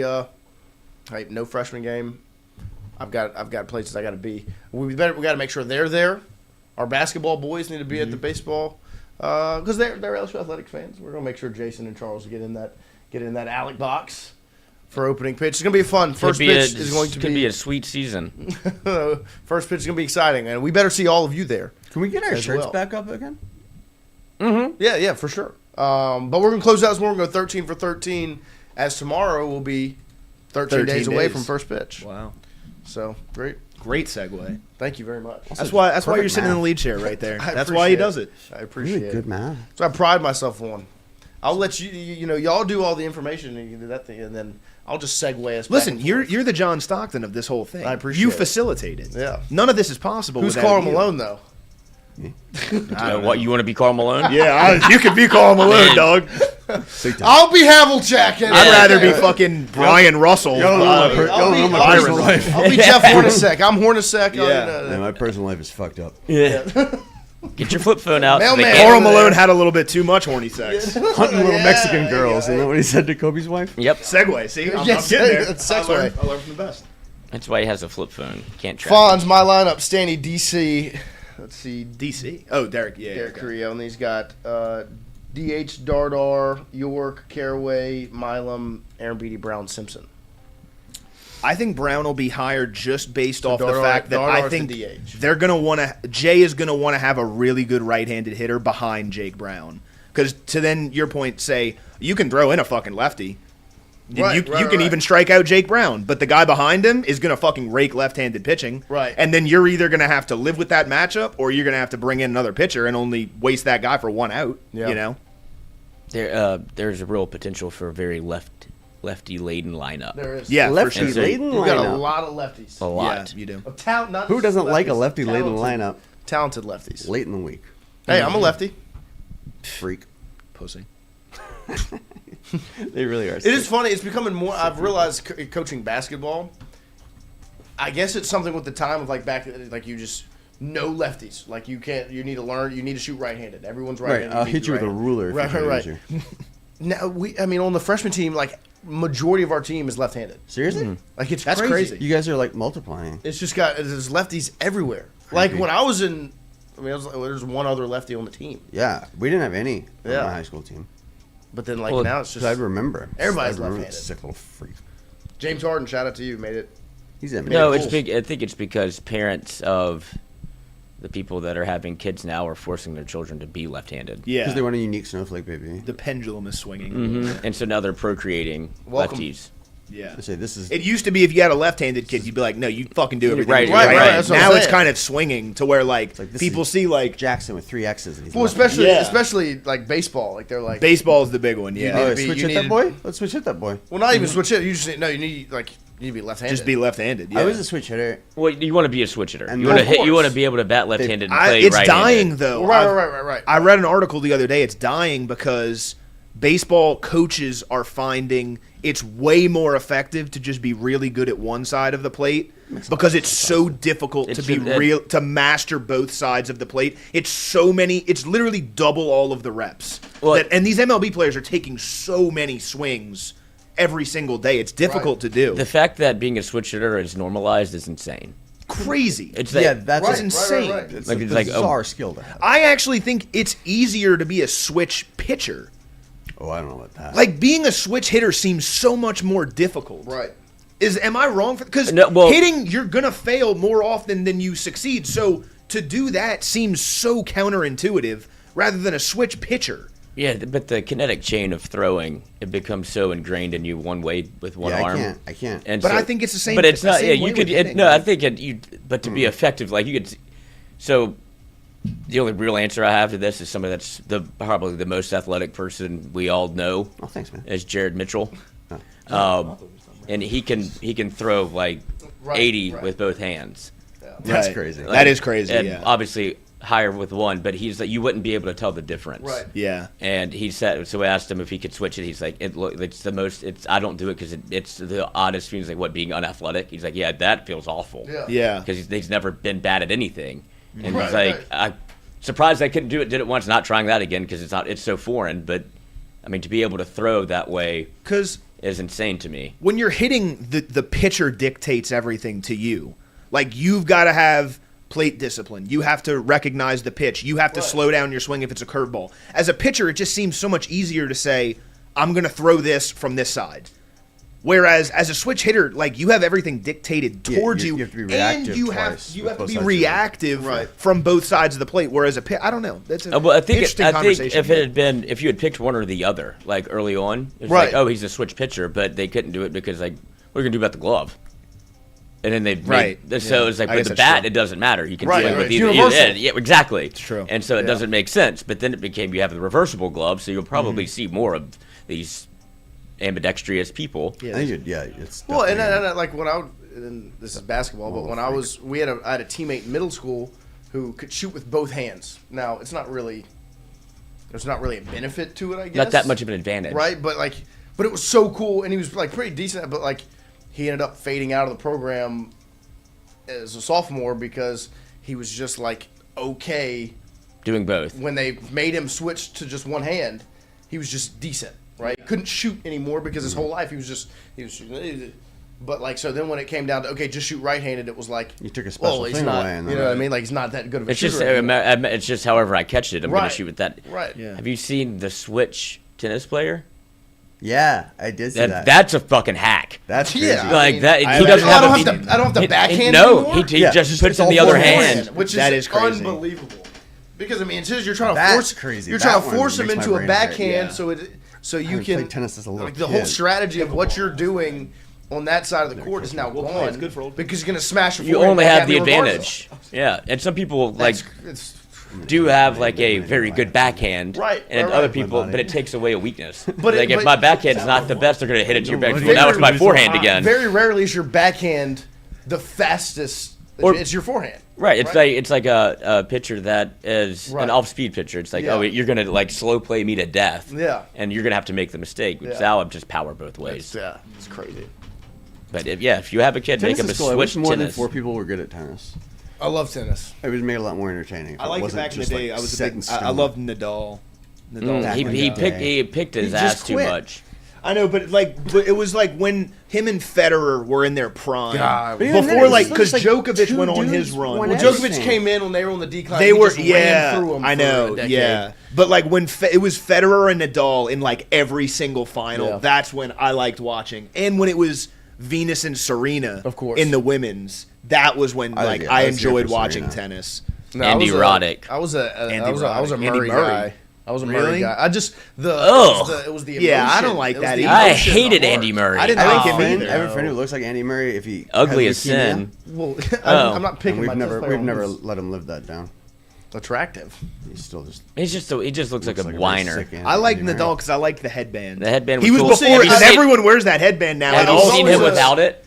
No, is it bad? Oh my god! I was always a Federer Oh, that guy, but hairline's you can't fine. pick Federer as your Yeah. favorite tennis player because it's like, well, you're just picking the Yeah. best one. Yeah. And so I was like, okay. Andre Agassi. Now I love to Give me watch- anybody that did meth. I think it was better in the I love watching early Alcaraz 90s. now. Yeah, Carlos Alcaraz is pretty Alcaraz? good. early Alcaraz is 90s. good. That was yeah. a better era. It was Oh, a little for more sure. peppered. Mm-hmm. They were Then like you've got Ben Shelton, the young there were guy. like 7 guys. That Yeah, could he's do it. pretty Ben good too. Shelton's pretty Dates cool. Trinity Rodman. Yep. But no, I mean Alcaraz now. Yeah, they date. Oh, okay. She's They got like date. $1 million contract. Oh, they date. I didn't hear Yeah. you say that They're a part. power That's couple. crazy. I didn't know. Yeah. But no, I'm an Alcaraz guy now. He's a stud. Put him on an island. Give me an American competitor. Never That's all. will. There'll never be one. I guess that would be. I'm like not that patriotic in anything, but I want to. I want It's not our sport. Who I top really golfer. Well, we I want run a the top women's. tennis player. We ran the women's with what's Venus. his name? Why can't I think of his name? He's was extremely Serena. talented, but he was but he's just kind of I mean Serena. That's what I meant. I can't think of his. I got to think of his name. I forgot it. The black kid. No. This is Serena? no. I'm talking about a man. Like Give me years a second. ago. Give me a second. No. I'm gonna get it. Trust. But we can do that. We can do I was the. looking at We can still do that.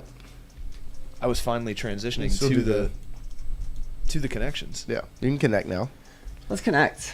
Why can I not think of his name? God, I have these glasses so fucking bad. Laces, soul, never mind. Tongue, It's, eyelet. Those are all parts of shoes. Oh yeah, tongue is part. Yeah, that's right. That's true. Oh, Kyrgios. That's his name. Nick Kyrgios.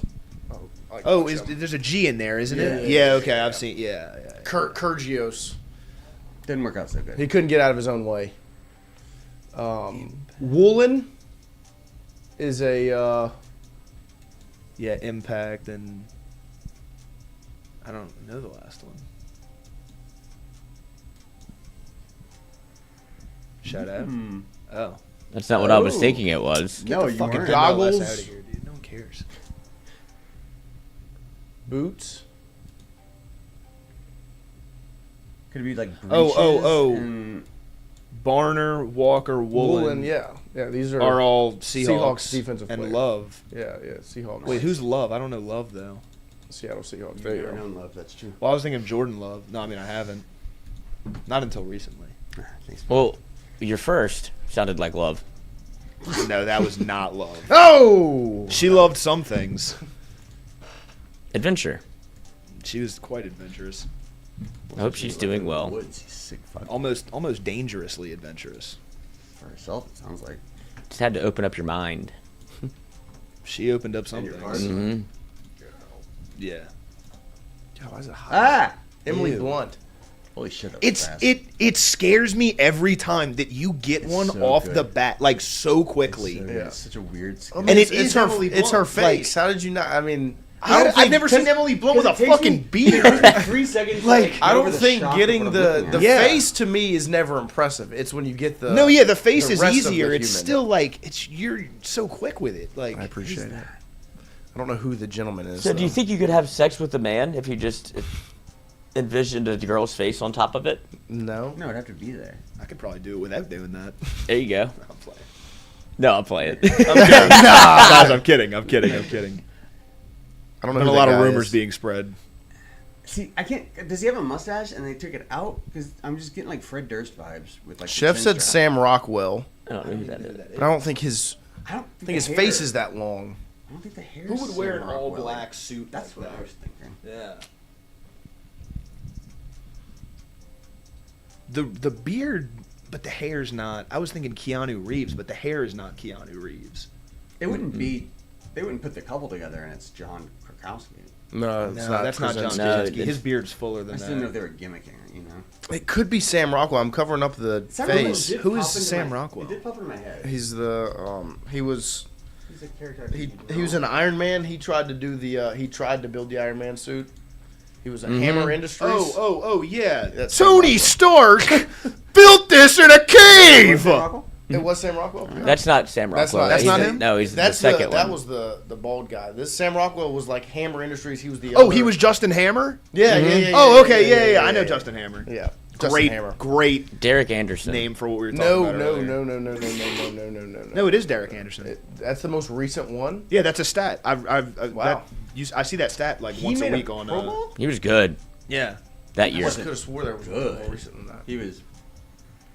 Fine. Oh, this is The Milwaukee. Bucks. Yep. Milwaukee. They are so screwed. Giannis is about to leave. Yeah. Greg Monroe, Louisiana legend. Yeah. Trailing only Barry Bonds, Adam Dunn, Nick Johnson drew 110 walks while playing for this National League East team in 2006. So that would be it's Mets, Phillies, Nationals, Marlins. Have a more What's generic the one name, I haven't? buddy. What's the one I haven't said? Mets, Marlins, Phillies, Nationals, Braves. Nick Johnson sounds like a Brave.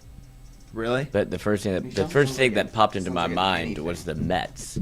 But I would have. Well, Adam Dunn was on the Nationals.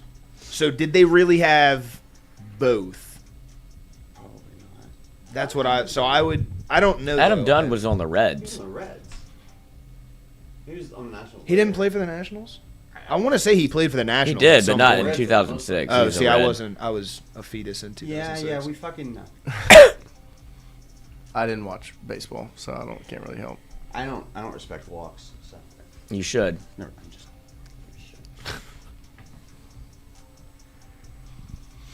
Chat. All right, we'll go to another one. We're missing Johnny L. Goodson right now. This is a classic Johnny L. spot. Andre Agassi was wearing a wig. He was. That's why he lost in one of the finals. He couldn't stop thinking his wig was going to fall off. Type shit. What's the guy? What's the guy who said that women sucked at tennis? What was his name? John McEnroe. That's my guy. Let's do another one. We don't. Didn't what's his face play him in a movie? Shia LaBeouf. Didn't he play Yeah, McEnroe he in a did. movie? There was a Watch that. movie. Was it Shia It's a LaBeouf? great movie. An infamous war criminal. What African country is Joseph Kony from? Oh, Congo. Pretty sure. You would be the one to know. I remember. What year did this happen? This is just in Jonathan's brain. He's a trivia guy. 2012 was the year that it was like Coney out. It was the Nationals. Johnny O. Goodson has Timed risen. in. Because I remember making a joke about this was happening around the hot dog eating contest. It was like Coney Island. Different one. Yeah. Congo? I think it's Congo. I didn't see. It was funny. I liked your Coney Island. Mm-hmm. Yeah, it was a good one. Lloyd doesn't like when you tell him it was a good one. I know. That's why I did it. Yeah. Hopefully it's at the DRC. If it's the DRC, I'm gonna be mad. I think it is. That's what I thought. Democratic Republic. Yeah. Yeah. You can go back to the MLB and put the natties. The natty lights. The Democratic Republic of Congo. Isn't that where Serge Ibaka's from? Mm-hmm. Yeah. Because it was a big Different deal. than just Congo. Discontinued in 2020, but relaunched in 2025. This brand of fruit juices and smoothies offer flavors such as berries, Omega, Blueberry Monster, Mo Betta, and Red. What the fuck Rhapsody. is that one? It's just they're all like normal. Mo Betta. Mo Betta. What you got there? I got a little. What flavor is that, Mo Betta? Mo Betta. What the fuck does Mo Betta taste like? It's Mo Betta than Actually, yours. you know what? I've been wanting to talk about this. What the fuck is up with companies naming like flavors really stupid? Because I stop every morning before I come here to get an Alani. Right. Because I get up early to come here from New Orleans. And Cosmic one of Stardust? the Cosmic fucking Stardust. Yeah. What does that mean? No, This is grape. It tastes. No, it's not. You know what it actually is? It's like Skittle flavors. It's like candy flavored. It is. It's good.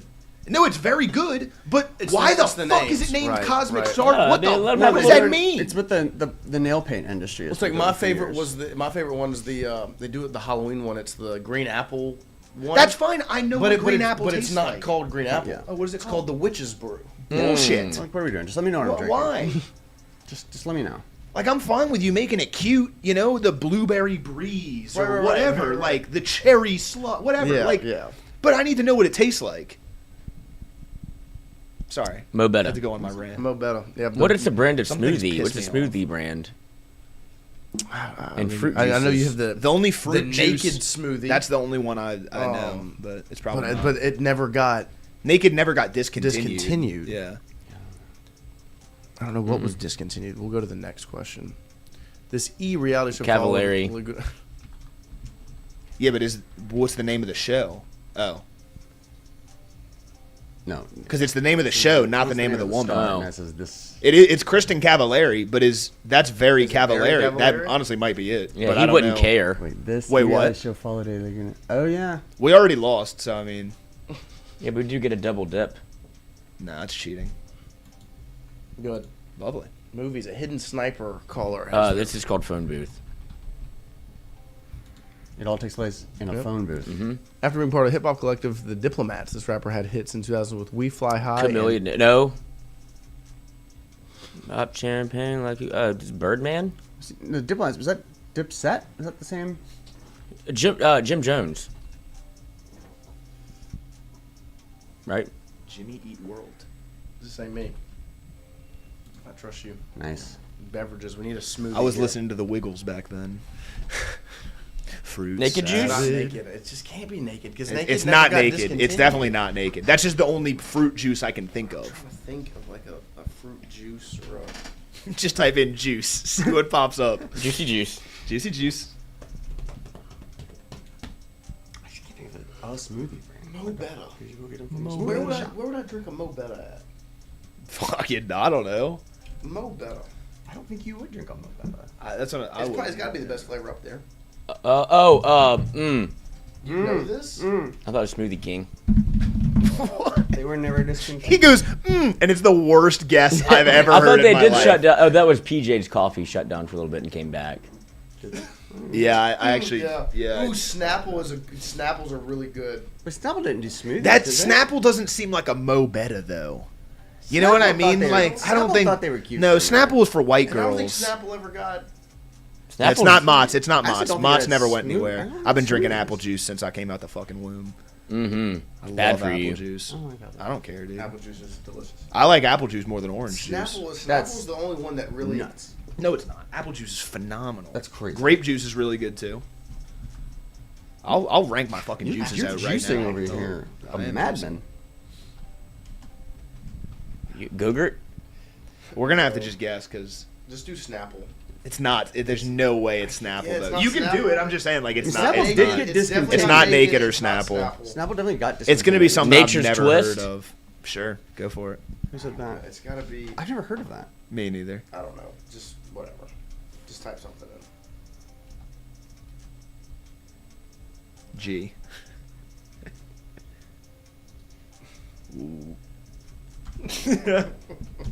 I'm not gonna say it. No dip. Go back to the history and do the DRC. It's Uganda. Oh, is it? Yeah. Really? It's Uganda? It's Uganda. Mo Betta in Uganda. So wait, what was the other one? Will on Ram. No, you scroll down, it'll tell you. I feel like I got my Congos and my Ugandas mixed up. That's so embarrassing. What does that say? Enhance. It doesn't Enhance. say Snapple, huh? Odwalla. Oh, what the fuck? 5% of people got it right. Yeah, nobody knows that. Okay. Adwala. I guess I kind of remember that being a thing. I've never heard Damn, that. tough end of the week. Mo Betta. Listen, man, it's not, Uganda. I'm not good vibing right now. Odwalla. I know.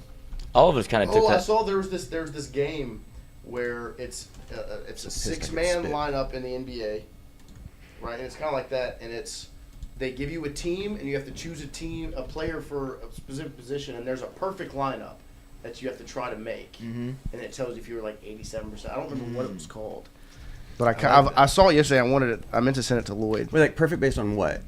Based on like the teams that they're gonna give you. This was the perfect way to make Optimize the lineup. to optimize it, right? It's the Jay Johnson game. To diddle with. That's right. me Somebody see. said to Diddy with. Yeah, I like that. No, It see looks that's To oil up that's and too much. Fuck. Forced fuck. No, it's not forced. Let me see if I can find it. This is the Olawala. I do remember that because it looked like it was like medical. It does look Yeah, it looks disgusting. like- it This looks is like no wonder you went out of That's why I business. never It looks Freak. like How dare they have a flavor named Mo Betta No, that's insane. when it looks like it's Mo like a Betta. pediatric. What's the I've gotta find this what's the game. one you drink after for a hangover? Pedialyte? Yeah, that's what it looks like. Yeah, it does. It looks like V8 juice. I used to I like crush V8 V8 juice. juice. It's disgusting. I don't like. I don't know. Oh, why. also- Once you start fuck throwing you. vegetables in there, like Yeah, what the fuck get am I outta gonna here. drink a vegetable Vegetable. for? Like I don't even eat them. Let's see if I can Like you'll drink an apple? This is the Indiana Hoosier Those are mascot. He's in phenomenal. trouble. Oh, He is that's in the trouble. Hoosiers mascot. That's tough. Yeesh. That's The the thing is, furriest grab thing him I've by ever the seen. fucking horns. That's so dumb. That's why he went there. Yeah, there's probably. no. I mean, You don't think that Signetti had it on his head when he walked in? He likes bears. I think he's getting pegged to death. Oh God. oh gosh. The thing is, that's bullshit. You should not be allowed to have a mascot that is not your fucking name. I agree. That's not a fucking Hoosier. That's a bull or a bison. That's a You bison. made your choice. You chose Hoosier. That's Deal what I'm with saying. it. Okay, so I need to see a normal like guy, when the like just Suns some had that random fucking dunking guy. like wearing West shorts. Virginia The does. Suns Right. dunking Yes, on That's the- a a dude. mountaineer. Right, Exactly. Notre Well, Dame like has Notre the little Dame does. racist Little Irish stereotype. guy. Little Yes, Irish guy. okay. Yeah. That's what he should be. I do want to play. It's in Ole the Miss, it's not in a fucking shark. Where's Well, the shark that's from? sordid history there. So Right. stupid. Well, that one. and So they're, the and they're document- actually the black Then bears. change your They're the name. black bears. They were They're not running even the from racism sharks. so fast. Did you see the clip of Emmanuel Acho Insane. talking to Shador Sanders? Insane. Yeah. It's got I have 10 it in the million document. views and like 900 likes. It made me It's insane. so angry. Yeah. I found their mascot, Who's mascot? the Hoosiers. What funny joke is this gonna? He's making a joke here. He's making a funny. No, this is what a Hoosier I'm is. excited for this. This is going to be a good one. He's making a funny This right here. could I be can the feel it. mascot. He was classic goofabouts. Yeah, there it is. That would be awesome. If he I was mean, it is this, a great like, he gets to mascot. go to every game, he'd be thrilled. Yeah. Shout out the guy with the Albert Pujols jersey in the back. My favorite player. The old growing flip up. phone. This guy's putting in a bet.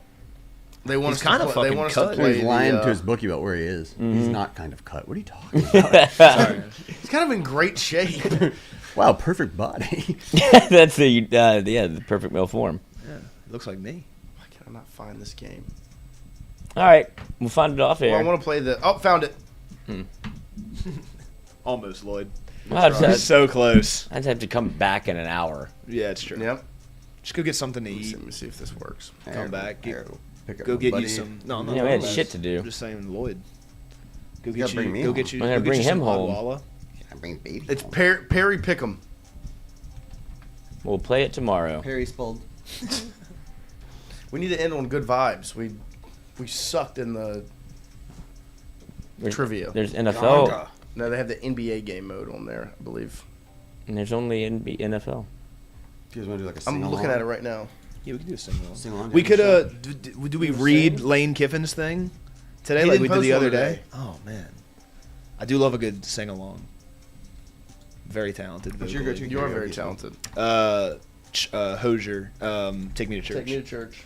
No, it's Lean on Me. Come and Lean on Me is good For too. somebody I like so much, I disagree with so many of your taste choices. Like Why? You don't like Hosier? I don't really like Hosier. That I song's do- I really do really like good. Hosier. Why? There's a What's New wrong with Orleans- Take Me to there's a Church? New Orleans we get the Pelicans. Pelicans. It doesn't. It doesn't reflect my. I mean, you have to go Anthony Davis, my power views. forward, right? It's a no, great that's not song. the issue with it. Chris Paul. I mean, I guess does Chris Paul count? Oh, That's this fine. is interesting. I don't Wait, think- so I yeah, don't it counts. understand. Yeah, Chris Paul. What- Chris Paul. We're so the teams pop up. So we have we have the Pistons. I mean, this would be. Oh, we should have. Okay. Well, you Should've can't. been You Isaiah would, Well, we could go Thomas. Isaiah Thomas as the sixth You man. could go. I thought that this was. I had to do it for every player for the Pelicans. No. That's no. why No, I did but that wait. so That's quickly. okay. That's But if okay. it's the sixth man, Isaiah Thomas wasn't a sixth man. But he can still be your sixth man in this. Yeah. Okay, because I was gonna go Vinny, it was Vinny the somewhat like a Microwave wild Johnson. card. Yeah, I'll go. Let's go Isaiah Thomas as the sixth man. I'm just gonna do another one because I fucked it up and Yeah, I didn't let's. know the rules. Well, it's probably the same thing. It might. It's be. probably I the don't know. same We'll one see. every day. It We'll probably try. doesn't randomize itself. I can't believe you don't like Take Me to Church by Hosier. Like, Okay, the Charlotte Hornets. Hornets. guy? So Wow, this is Bobcats, Yeah, I mean this one. Hornets. I mean, I guess we would go back. It could be Jamal it would be Mashburn? Alonzo Alonzo Mourning Mourning? at center would be the best. There's so many good choice. centers. Yeah, that though. seems like I would honestly. Well, Kimball Walker. no. Alonzo Mourning's probably better than It's Kemba. probably- I love Kemba Walker though. Yeah, I would go. I Michael mean, Kidd Gilchrist. Gerald Wallace. not Mashburn. it's got to be Alonzo. Yeah. I mean, because if we went Mashburn, that would be at small forward, and then we could land on like. Yeah, you're right. That's such a terrible team to start with. I know it is. Oh wait, but we're not trying to build the best team. Like, we're not going into the finals. It's we have to optimize this lineup with each team. We have to figure out where the best player would fit in. So it would have to. But how be- can we do that without knowing who the next I five know that's teams what's are? tough. makes it So it's fun. bullshit. The game's bullshit. Muggsy Bogues. Let's go Alonzo. Let's Mourning go at Alonzo. center. Yeah, I think He's Alonzo gotta Mourning. play safe in the morning. The Hornets are weird. Fuck the Hornets. They're a tough one. Eldon Campbell. Oh, Primoz Blizek. That was pretty good. Brandon Miller, nice. Al Jefferson. Connor Hall. No, went he's not effi- better than Zoe. He went efficient. Okay, the Atlanta Hawks. Dominique. I mean, you have Dominique Wilkins. Pete You have Maravich. Bob Pettit at power forward. Yeah. I don't think they're going to like the go- old guys, though. You could go. Trey Young is. Vince Carter was a Hawk. Nah. For a short Is it with their period time of with the team? Or That's as a what- career? yeah. No, I think it's just they played for that. What does that say on the right next to Alonzo? Was that say 30? PRA. So Points, rebounds, assists. assists. Yeah, points, rebounds, and assists. 1994. Okay, so we want. So maybe it's like the So it's just one-off counting season. stats, so I think it's it's just not- one-off So season. I would go Bob Pettit. He won MVP with the Hawks. Top 50 player. But he has to. Was he a power forward or a center? He's a See, solid- I think we he's a already fucked Was up. he a small forward? We already fucked it. Well, if not, we can put him at. We fucked it, boys.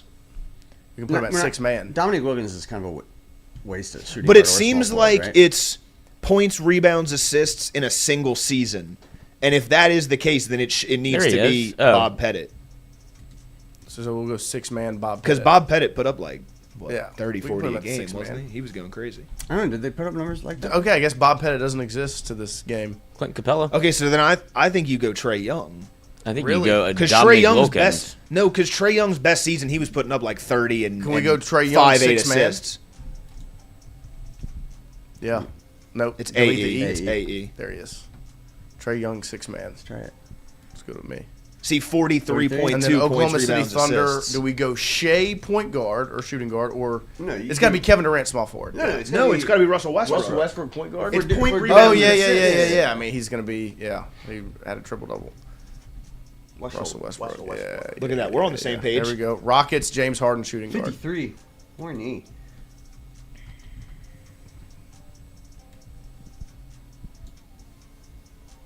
Utah gotta be Jazz Karl would be Malone. Karl Malone power forward. Funny enough. Wow. Oh, Jonathan, you get to play. And Spurs Kawhi Leonard. Okay, now that we know how to play, I would. No, wait. I think we did good. I mean, who else? It can't be Okay, Kawhi. It's got to Spurs, Tim Duncan. He can't. He's not a small play forward. Oh yeah, you're right. I'm thinking It's any got to be position. Kawhi. I mean, because Kawhi in 2017 was. I think it's got to Dominique Wilkins. Nah, it's Kawhi.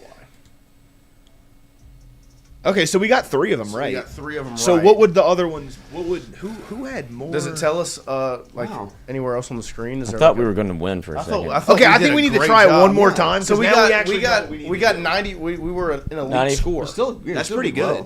We'll save this for next week. I have Does to it tell go. us- Does it tell us what the best lineup No, was? it doesn't. Because then you might know for next Get time. out of here. I know. I mean, you can just leave. Wyatt will take over the I'll play screen and again. try it.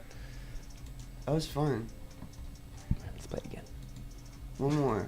I just wish it would tell us who was right. I want to know. Yeah, I That's- would like to That's the allure of this game. I mean, tell me what I No. did wrong. Because then you know What the if? What if answer. they? Yeah, I guess that's true. There's only 30 teams. If you know the answers, If you play it enough. Yeah. and you play it enough, yeah. I mean, how was Kawhi the wrong Yeah, I mean, the aesthetically, wrong there's, pick? like- Can we not just? Well, do it's this probably one? because it wasn't supposed to be a small forward.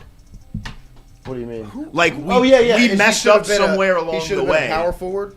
Yeah, or something. We should have something had else. Spurs power forward. Yeah, because we could have had Tim Oh, Duncan. that's a whole. Because we messed up with the So Hornets there's only- and whoever the there are only the Hawks. 30 Oh, players you the- can choose from? The bet of the night / weekend is Arkansas. I mean, not Arkansas.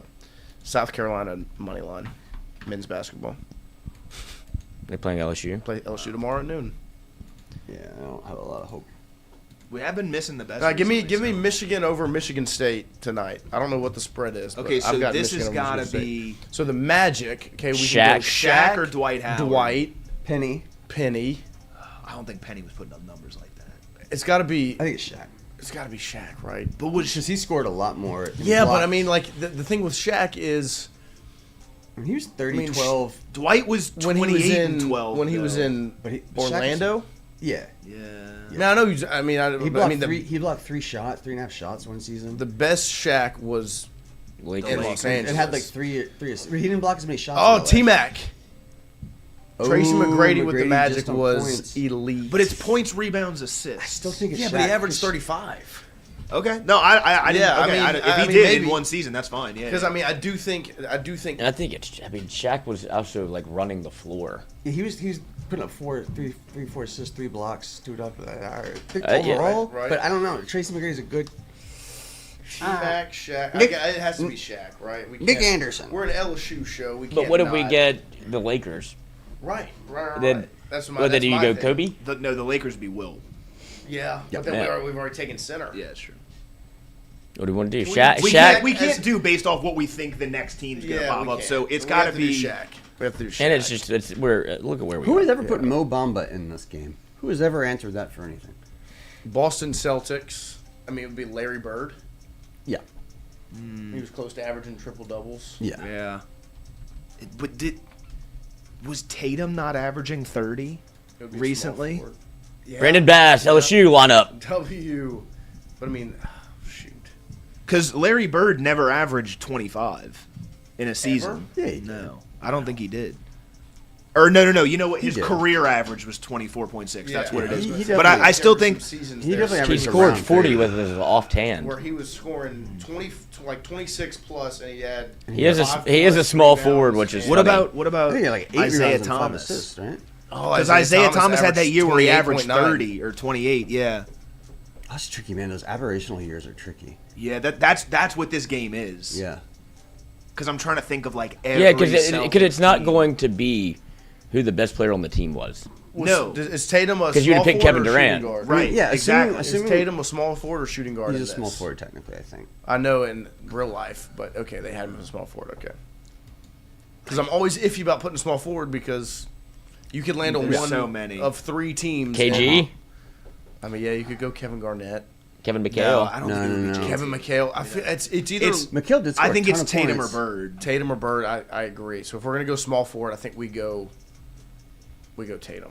I mean, not Tatum. Bird. Yeah, I think you go Bird. Larry Bird. I think the assist numbers put him Yeah, we're not going to win this one. 45.8. Yeah, Power forward. Tatum Pretty probably good. didn't get that. Would be Dirk Nowitzki. No, it's Luka. Oh, Luka point guard. Yeah. Luka at point guard? Yeah, Yeah. he's a point guard. Gotta be Luka. Yeah, I mean his. Yeah, Yeah, that's what we're looking for. Pistons. There goes Isaiah Thomas. I mean, we can go 6-man.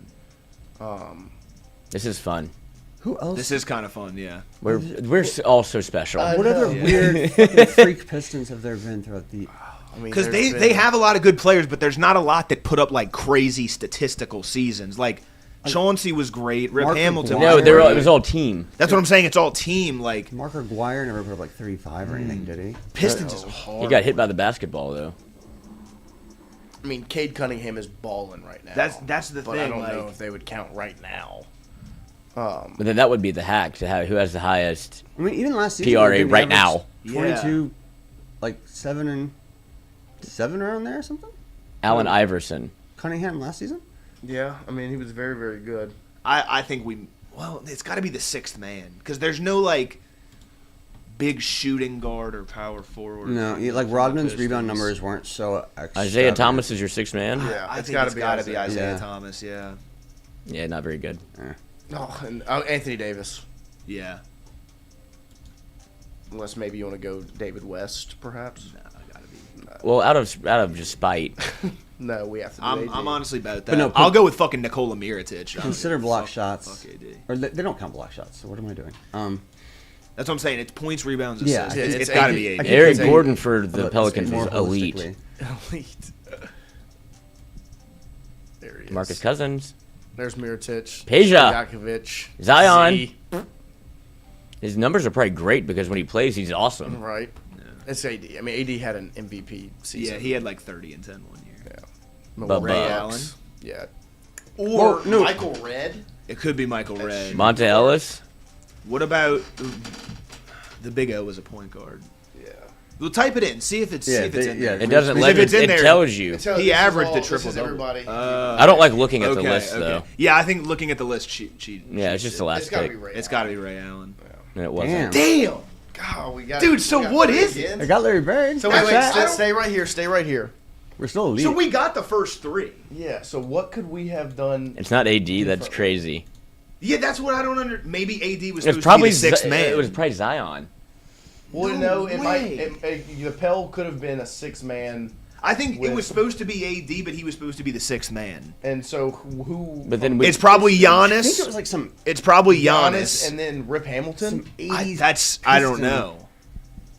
Maybe Isaiah Thomas was supposed to I go could with do. the I 2 could guard. do this. all day. This is fun. I do like that a lot. Where was this for the 24-hour stream? Fuck, literally. dude. That's a fun game. We'll see you guys. And they have an NFL one too. We'll see you guys on Monday. We can do an NFL lineup. Mm-hmm. Why would you say? I was about to close it out and get you out. I know. of here. That's okay. Now we have to. We do reeled it. him back in. He wanted to leave so bad. Like You might as well just stay until Mikey. We'll have to bring this one Jonathan home. can hang out. Yeah, it's gotta go home by 12. Oh wait, they don't have an NFL one. It's just called NFL Perry. Oh, that's just his name. Mm-hmm. Okay. Well, appreciate you guys. We'll see you on Monday, 8 to 10 a.m. That's a fun game. That's very fun. Dude, I'm mad we messed it up. I know. I don't think we messed it up. We're still elite No, both we just times. need to get it right. Yeah, I know. Well, we need to get it right. if there's one thing I'm we gonna go home and I'm gonna do it all day. I'm gonna have this thing figured The out. thing is, it's not going to be as fun once you. Oh my gosh. Oh yeah. Oh, we're doing it again? This is football. Oh, this is football. This has Okay, gotta Atlanta be- Falcons. Michael Vick. Michael Vick. Okay. At any It's not going to. position, Well, Lloyd's emotion's gonna take over. no, stop. Hold on. No, you fucking idiots! What are you doing? Oh my gosh. Okay, we've got this. I could have put him at flex. This is Reggie Wayne, Dallas Clark. Running back. Who's their? Jonathan James? Taylor, Edgerrin James. It's fucked now. He fucked it. You fucking idiot. You have the power. Tourette's. Michael Vick. Mike Vick. That's a good score. We don't know. We have no idea what. But the thing is, I didn't realize we can skip team. We can get another team. There's probably a So wait, limited it's amount. fantasy points. Yeah, that's why Michael Vick is a great pick because of the No, rushing it's not. yards. So fantasy Yes, it is. points. Because Manning is way higher than Michael Vick. No. I mean, You don't know that. Jonathan Yes, I know Taylor it. had a great fantasy year. You know who else? Reggie Wayne probably had But you have to Clark. think about how the game has changed. right. I think it's Jonathan Taylor. I Edgerrin guess. James was so good. I think it's Peyton Manning. Yeah. To be, because I had him in fantasy when I was like 9. Michael Pittman Jr. No, Can we do the Warts lineup? Mo Alley Cox. That's not a bad. it's got to be. This has got to be Jonathan Taylor Yeah, because I I think mean so. that year He was- that year he was the RB1 was. This Is it year gonna might have count been this better. season though? If it's 375. We got a fucking quarterback at 290. the Tampa Mike Bay Evans. Buccaneers. Mike Evans? Oh, you could have had Tom Brady. he didn't No, put up it huge wouldn't be numbers Tom there. Brady. Right? I guess it's Mike Evans. Oh, Godwin had a great year though. That one year he was like top 5. Who's the little muscle hamster? Doug Martin. Doug Boise Martin State. was really good that one year too. He wasn't better than Jonathan Taylor though, so I think we got that. But you can still go flex. I think it's either, Mike Allstott. No, I think God, what is he for a touchdown? I mean, You get points for tough yards. Absolutely. I think it's Evans or Godwin. Yeah, I mean Gronk played the year with Tom there, He wasn't that good. Yeah, but I know we can get a better tight end. Not fantasy points. Do we go Mike Evans or do we skip? No, I think you have between 2 here. I can't believe we didn't put fucking Julio Jones. It's got to be Mike Evans. I mean, I think it's Godwin. He gets 1,000 yards every year. Yeah, but he's never had like an insanely elite season like that one Is year this Godwin PPR? had. Do we know that? I would assume. Just go. You can go Mike Evans. That's the safer one. What is it? 304. That's pretty good. Kelsey. Yeah. you could have had Mahomes. We could have had Mahomes. It could be Tyreek. Oh, Tyreek or Kelsey. And you should have put Mike Evans in the That's flex yes, also. okay. God, Tyreek? Is it Tyreek or would it be? Can we get a better tight end than Kelsey? That is that's true. Can we get a better wide receiver? I than think you Taylor? go Kelsey. No, I think you go Kelsey. it's a Do you go crapshoot. Tony Gonzalez? Oh, you could. Was he statistically better than Travis Kelsey? There's no way. I don't think so. Kelsey's been like I- wide receiver 1 for the Chiefs. Yeah, I think it's Kelsey. 315 is pretty good. Jamar. Or AJ Green. Ocho Cinco. No, I think Jamar. Jamar broke. Jamar broke every record. Had the triple crown. Yeah. For. Josh Gordon. Trent Richardson. It is no. I'm serious. His one year he rookie had like a 14. Yeah. He was like a number 9 overall pick in the fantasy draft. Yeah, that's actually true. Nick Chubb was really good too. Yeah. Who did I? It's not going to be Odell or Jarvis. Jim Brown doesn't count, right? I would assume no. It's just funny that he's been digging at you all day. being your old. age. Are we sure? I laughed so hard. Are we sure the answer can't be Jim Brown? See, Jim Brown back in the day. Jim Brown, man, quite the running back. Wait, Otto Graham was pretty good. Hold on now. Don't count out Big Otto. Okay, this has got to be Chubb, right? It's got, yeah. You don't think it's Josh Gordon that 1 year he had? He was really insane. I think it's Chubb, though. I do think it's Chubb. Running backs are elite in the PPR because they're getting Chubb didn't rushing catch a yards lot of and catching. Chubb never caught the Jamar ball. was 4. Dude, Jamar is nuts. By the way, Michael Vick still our lowest player. It's our best one on the team, though. No, it's not. It's a good lineup. He'd throw it to Josh Gordon. It is a fun team though. Shout out Josh Cribbs. No, what? Oh, Green Bay Devontae Packers. Oh, we could have Adams. A-Rod. Aaron Rod. you can do that for every 32 teams. They've all had a good quarterback except. Yes. All of them have been good. And Michael Vick's not even the best Falcons quarterback. We should have gone with Matt Ryan. That's a lie. Matt Ryan was Fantasy points wise, he won the MVP. They didn't give the fantasy points to say when Vic Matt was Ryan playing. put up- So we shouldn't have picked him. I didn't know that was. I didn't know how. You didn't know what they were judging on either. 4,500 yards and like 40 touchdowns. We're skipping the Packers. We're gonna do one. We're gonna. Well, do, no, this is the or last wait, one. wait, You can't Okay, skip. yeah, we can skip. We only had one skip. though. McCaffrey. Yeah. Good skip. CMC. Oh no, Cam Newton. Well, I don't. You Quarterback probably in can't put a flex. quarterback in flex. Maybe you can actually. Well, I tried. Yeah, C-Mac. like this was fucking pointless. So what? Scroll up. What was our score? 240. Wait, what is that? It doesn't We're do. gonna- It so doesn't do it No, the it doesn't tell you same. if you're right or not. What? Okay, that's our high score. Restart it. We got to do We'll go one with the more. over. Well, there's no score to get. Yeah, well, we have to beat our high score. Yeah, Well, we now beat our you're high welcome score. then. Yeah, thanks. Yeah, now we can beat it because we can pick a good quarterback. I'm gonna pick him again. I swear, if they start off Falcons again, He's going on the team. I will kill myself. All right, this has got to be the last one though. Maybe. Oh come on. Oh. This would be LaDainian Tomlinson. Yeah. It's not even. It's LT or Antonio Gates. No, Antonio It's Gates- LaDainian Tomlinson Tomlinson. had the greatest fantasy No, season it is. of all It is time. Tomlinson. Would you put him at Gates was flex? just phenomenal as a tight end. He was, but I think Yeah. Like it's tough to get a good tight end. No, I'll that's put- that's you what got LaDainian Ryan Tomlinson was just too I'll good. put LT. he right. literally. LT. Yeah, You want me to put him at flex? You No, can starting right. 20. There's no reason to put. I would put him in flex. 'Cause you're gonna. Why? There's gonna be. Well, it's You hard to can get. You The, can put the next round. I guess, yeah. Yeah. and then he deserves LT's the. too good Nobody's as a gonna. running I think it literally is the best back. fantasy I just can't bring season. myself to bench LT. Yeah. It's the best. I had him this year, and it was that we copy paste that you didn't have to do anything. Oh, they don't have anybody. I would- Vegas I- Raiders. I think Does I it would count skip Oakland? this. How far back does Yeah, this I would go? assume. Jamarcus Russell. See, I would skip this, Like You Rich could- Gannon? You could Bo Jackson this thing. but Don't you yeah, dare. you could do. What? Hmm? I'll fucking leave. Brock Bowers, tight end. I don't mind the skip. I like a skip here because I don't. Yeah. There's They don't have any- nobody, there's no- like- they're not Most good. teams are gonna have like Really one bad. guy that like Skip you the spring to Raiders. your head. Mm. Well, fuck. Fred Taylor. Leonard. I mean, It yeah, would- I think Leonard's had a good honestly year. probably up Allen there. Robinson had a good year receiving for them one time. They have no good players. Ryan Thomas Jr. Who's David their Garrard. quarterback at the end of his We're career definitely not and going then We can't quarterback waste yet. quarterback. 90, We no, I'm can't just thinking. I'm waste- trying to think of Blaine all of the Gabbert. players. Blake Bortles picks up in Pistons. Earlier. David Garrard. Byron Leftwich. Mac Leftwich. Oh, Maurice Jones-Drew. Yeah, MJ. Oh. It is actually Yeah, MJD. that's a- No, that is actually Shout out him. to you, brother. Great Yes, call. yes. Great call. Shout out Justin Blackman. Yeah, One of my favorite players of DJ all time, Chark. bro. DJ Chark. 17 No, years. Justin Blackman was Yeah. So drunk. one of my favorite. Like To be that non-LSU fucked up players. and Dude, still he be was so good in college was all. He bro. was showing up to the games hammered. Dude, that Fiesta Bowl against Stanford, bro. Oh my gosh, he was so good. Maurice Jones-Drew, 100%. Yeah. Good call. Great call. Jaden Daniels. You go Jaden Daniels. They've also had Clinton. It could be Portis. McLaurin. Had Yeah, Clinton Terry Portis was McLaurin. pretty good. Alfred Morris. Alfred Robert- Morris did have a really good year. Robert Griffin III. Had a very. No, I don't think it's RG3. Um, Alfred Morris is.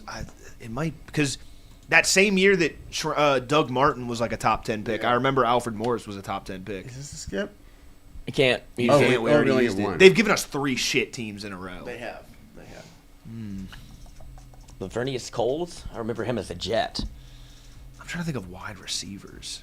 McLaurin was good last year. Oh, they had There's nobody that went to Miami. Like The wide receiver? Dolphins or No. Wide receiver that went to Miami. Santana Moss. Mm-hmm. Him or Portis? I mean, I think it's Alfred Morris. You know, I mean, Morris. If it's just Portis fantasy was the first season- one to pop in my head. I like Clinton Portis. That's fine. We can go with that. But I don't. Was it for the? Yeah.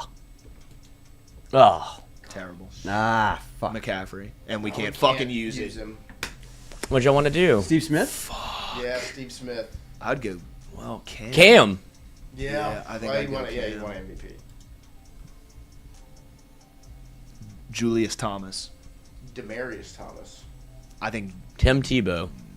Can we do... Demarius Thomas was great. It's Rest in peace. Julius Thomas was so good as a tight end though that he had that 1 year Yeah. where he was unfucking believable. Never mind. That's on me. Josh Gordon. Just Yeah, said Josh Gordon. Hell yeah. We fucked this up so bad. They cursed us, They gave though. us some really Look at shit Josh teams in Gordon. this one, to be fair. They did. Look at Josh Gordon. Probably AJ Brown. Alshon Jeffrey. Deshaun Jackson. Oh yeah. Yeah. See, I think AJ Brown would be higher. There we go. Yeah, we really. We didn't even beat our high We score. really crapped the bet on them. We didn't even come close. That's a bad team. Whatever. All right. I mean, It's they a gave win us on an they L. gave us bad teams right Go there. Tigers. We appreciate you guys hanging out with we'll us. do an all LSU lineup one day. They have enough players. Yeah, we appreciate you guys. We'll be back Monday, 8 to 10 a.m.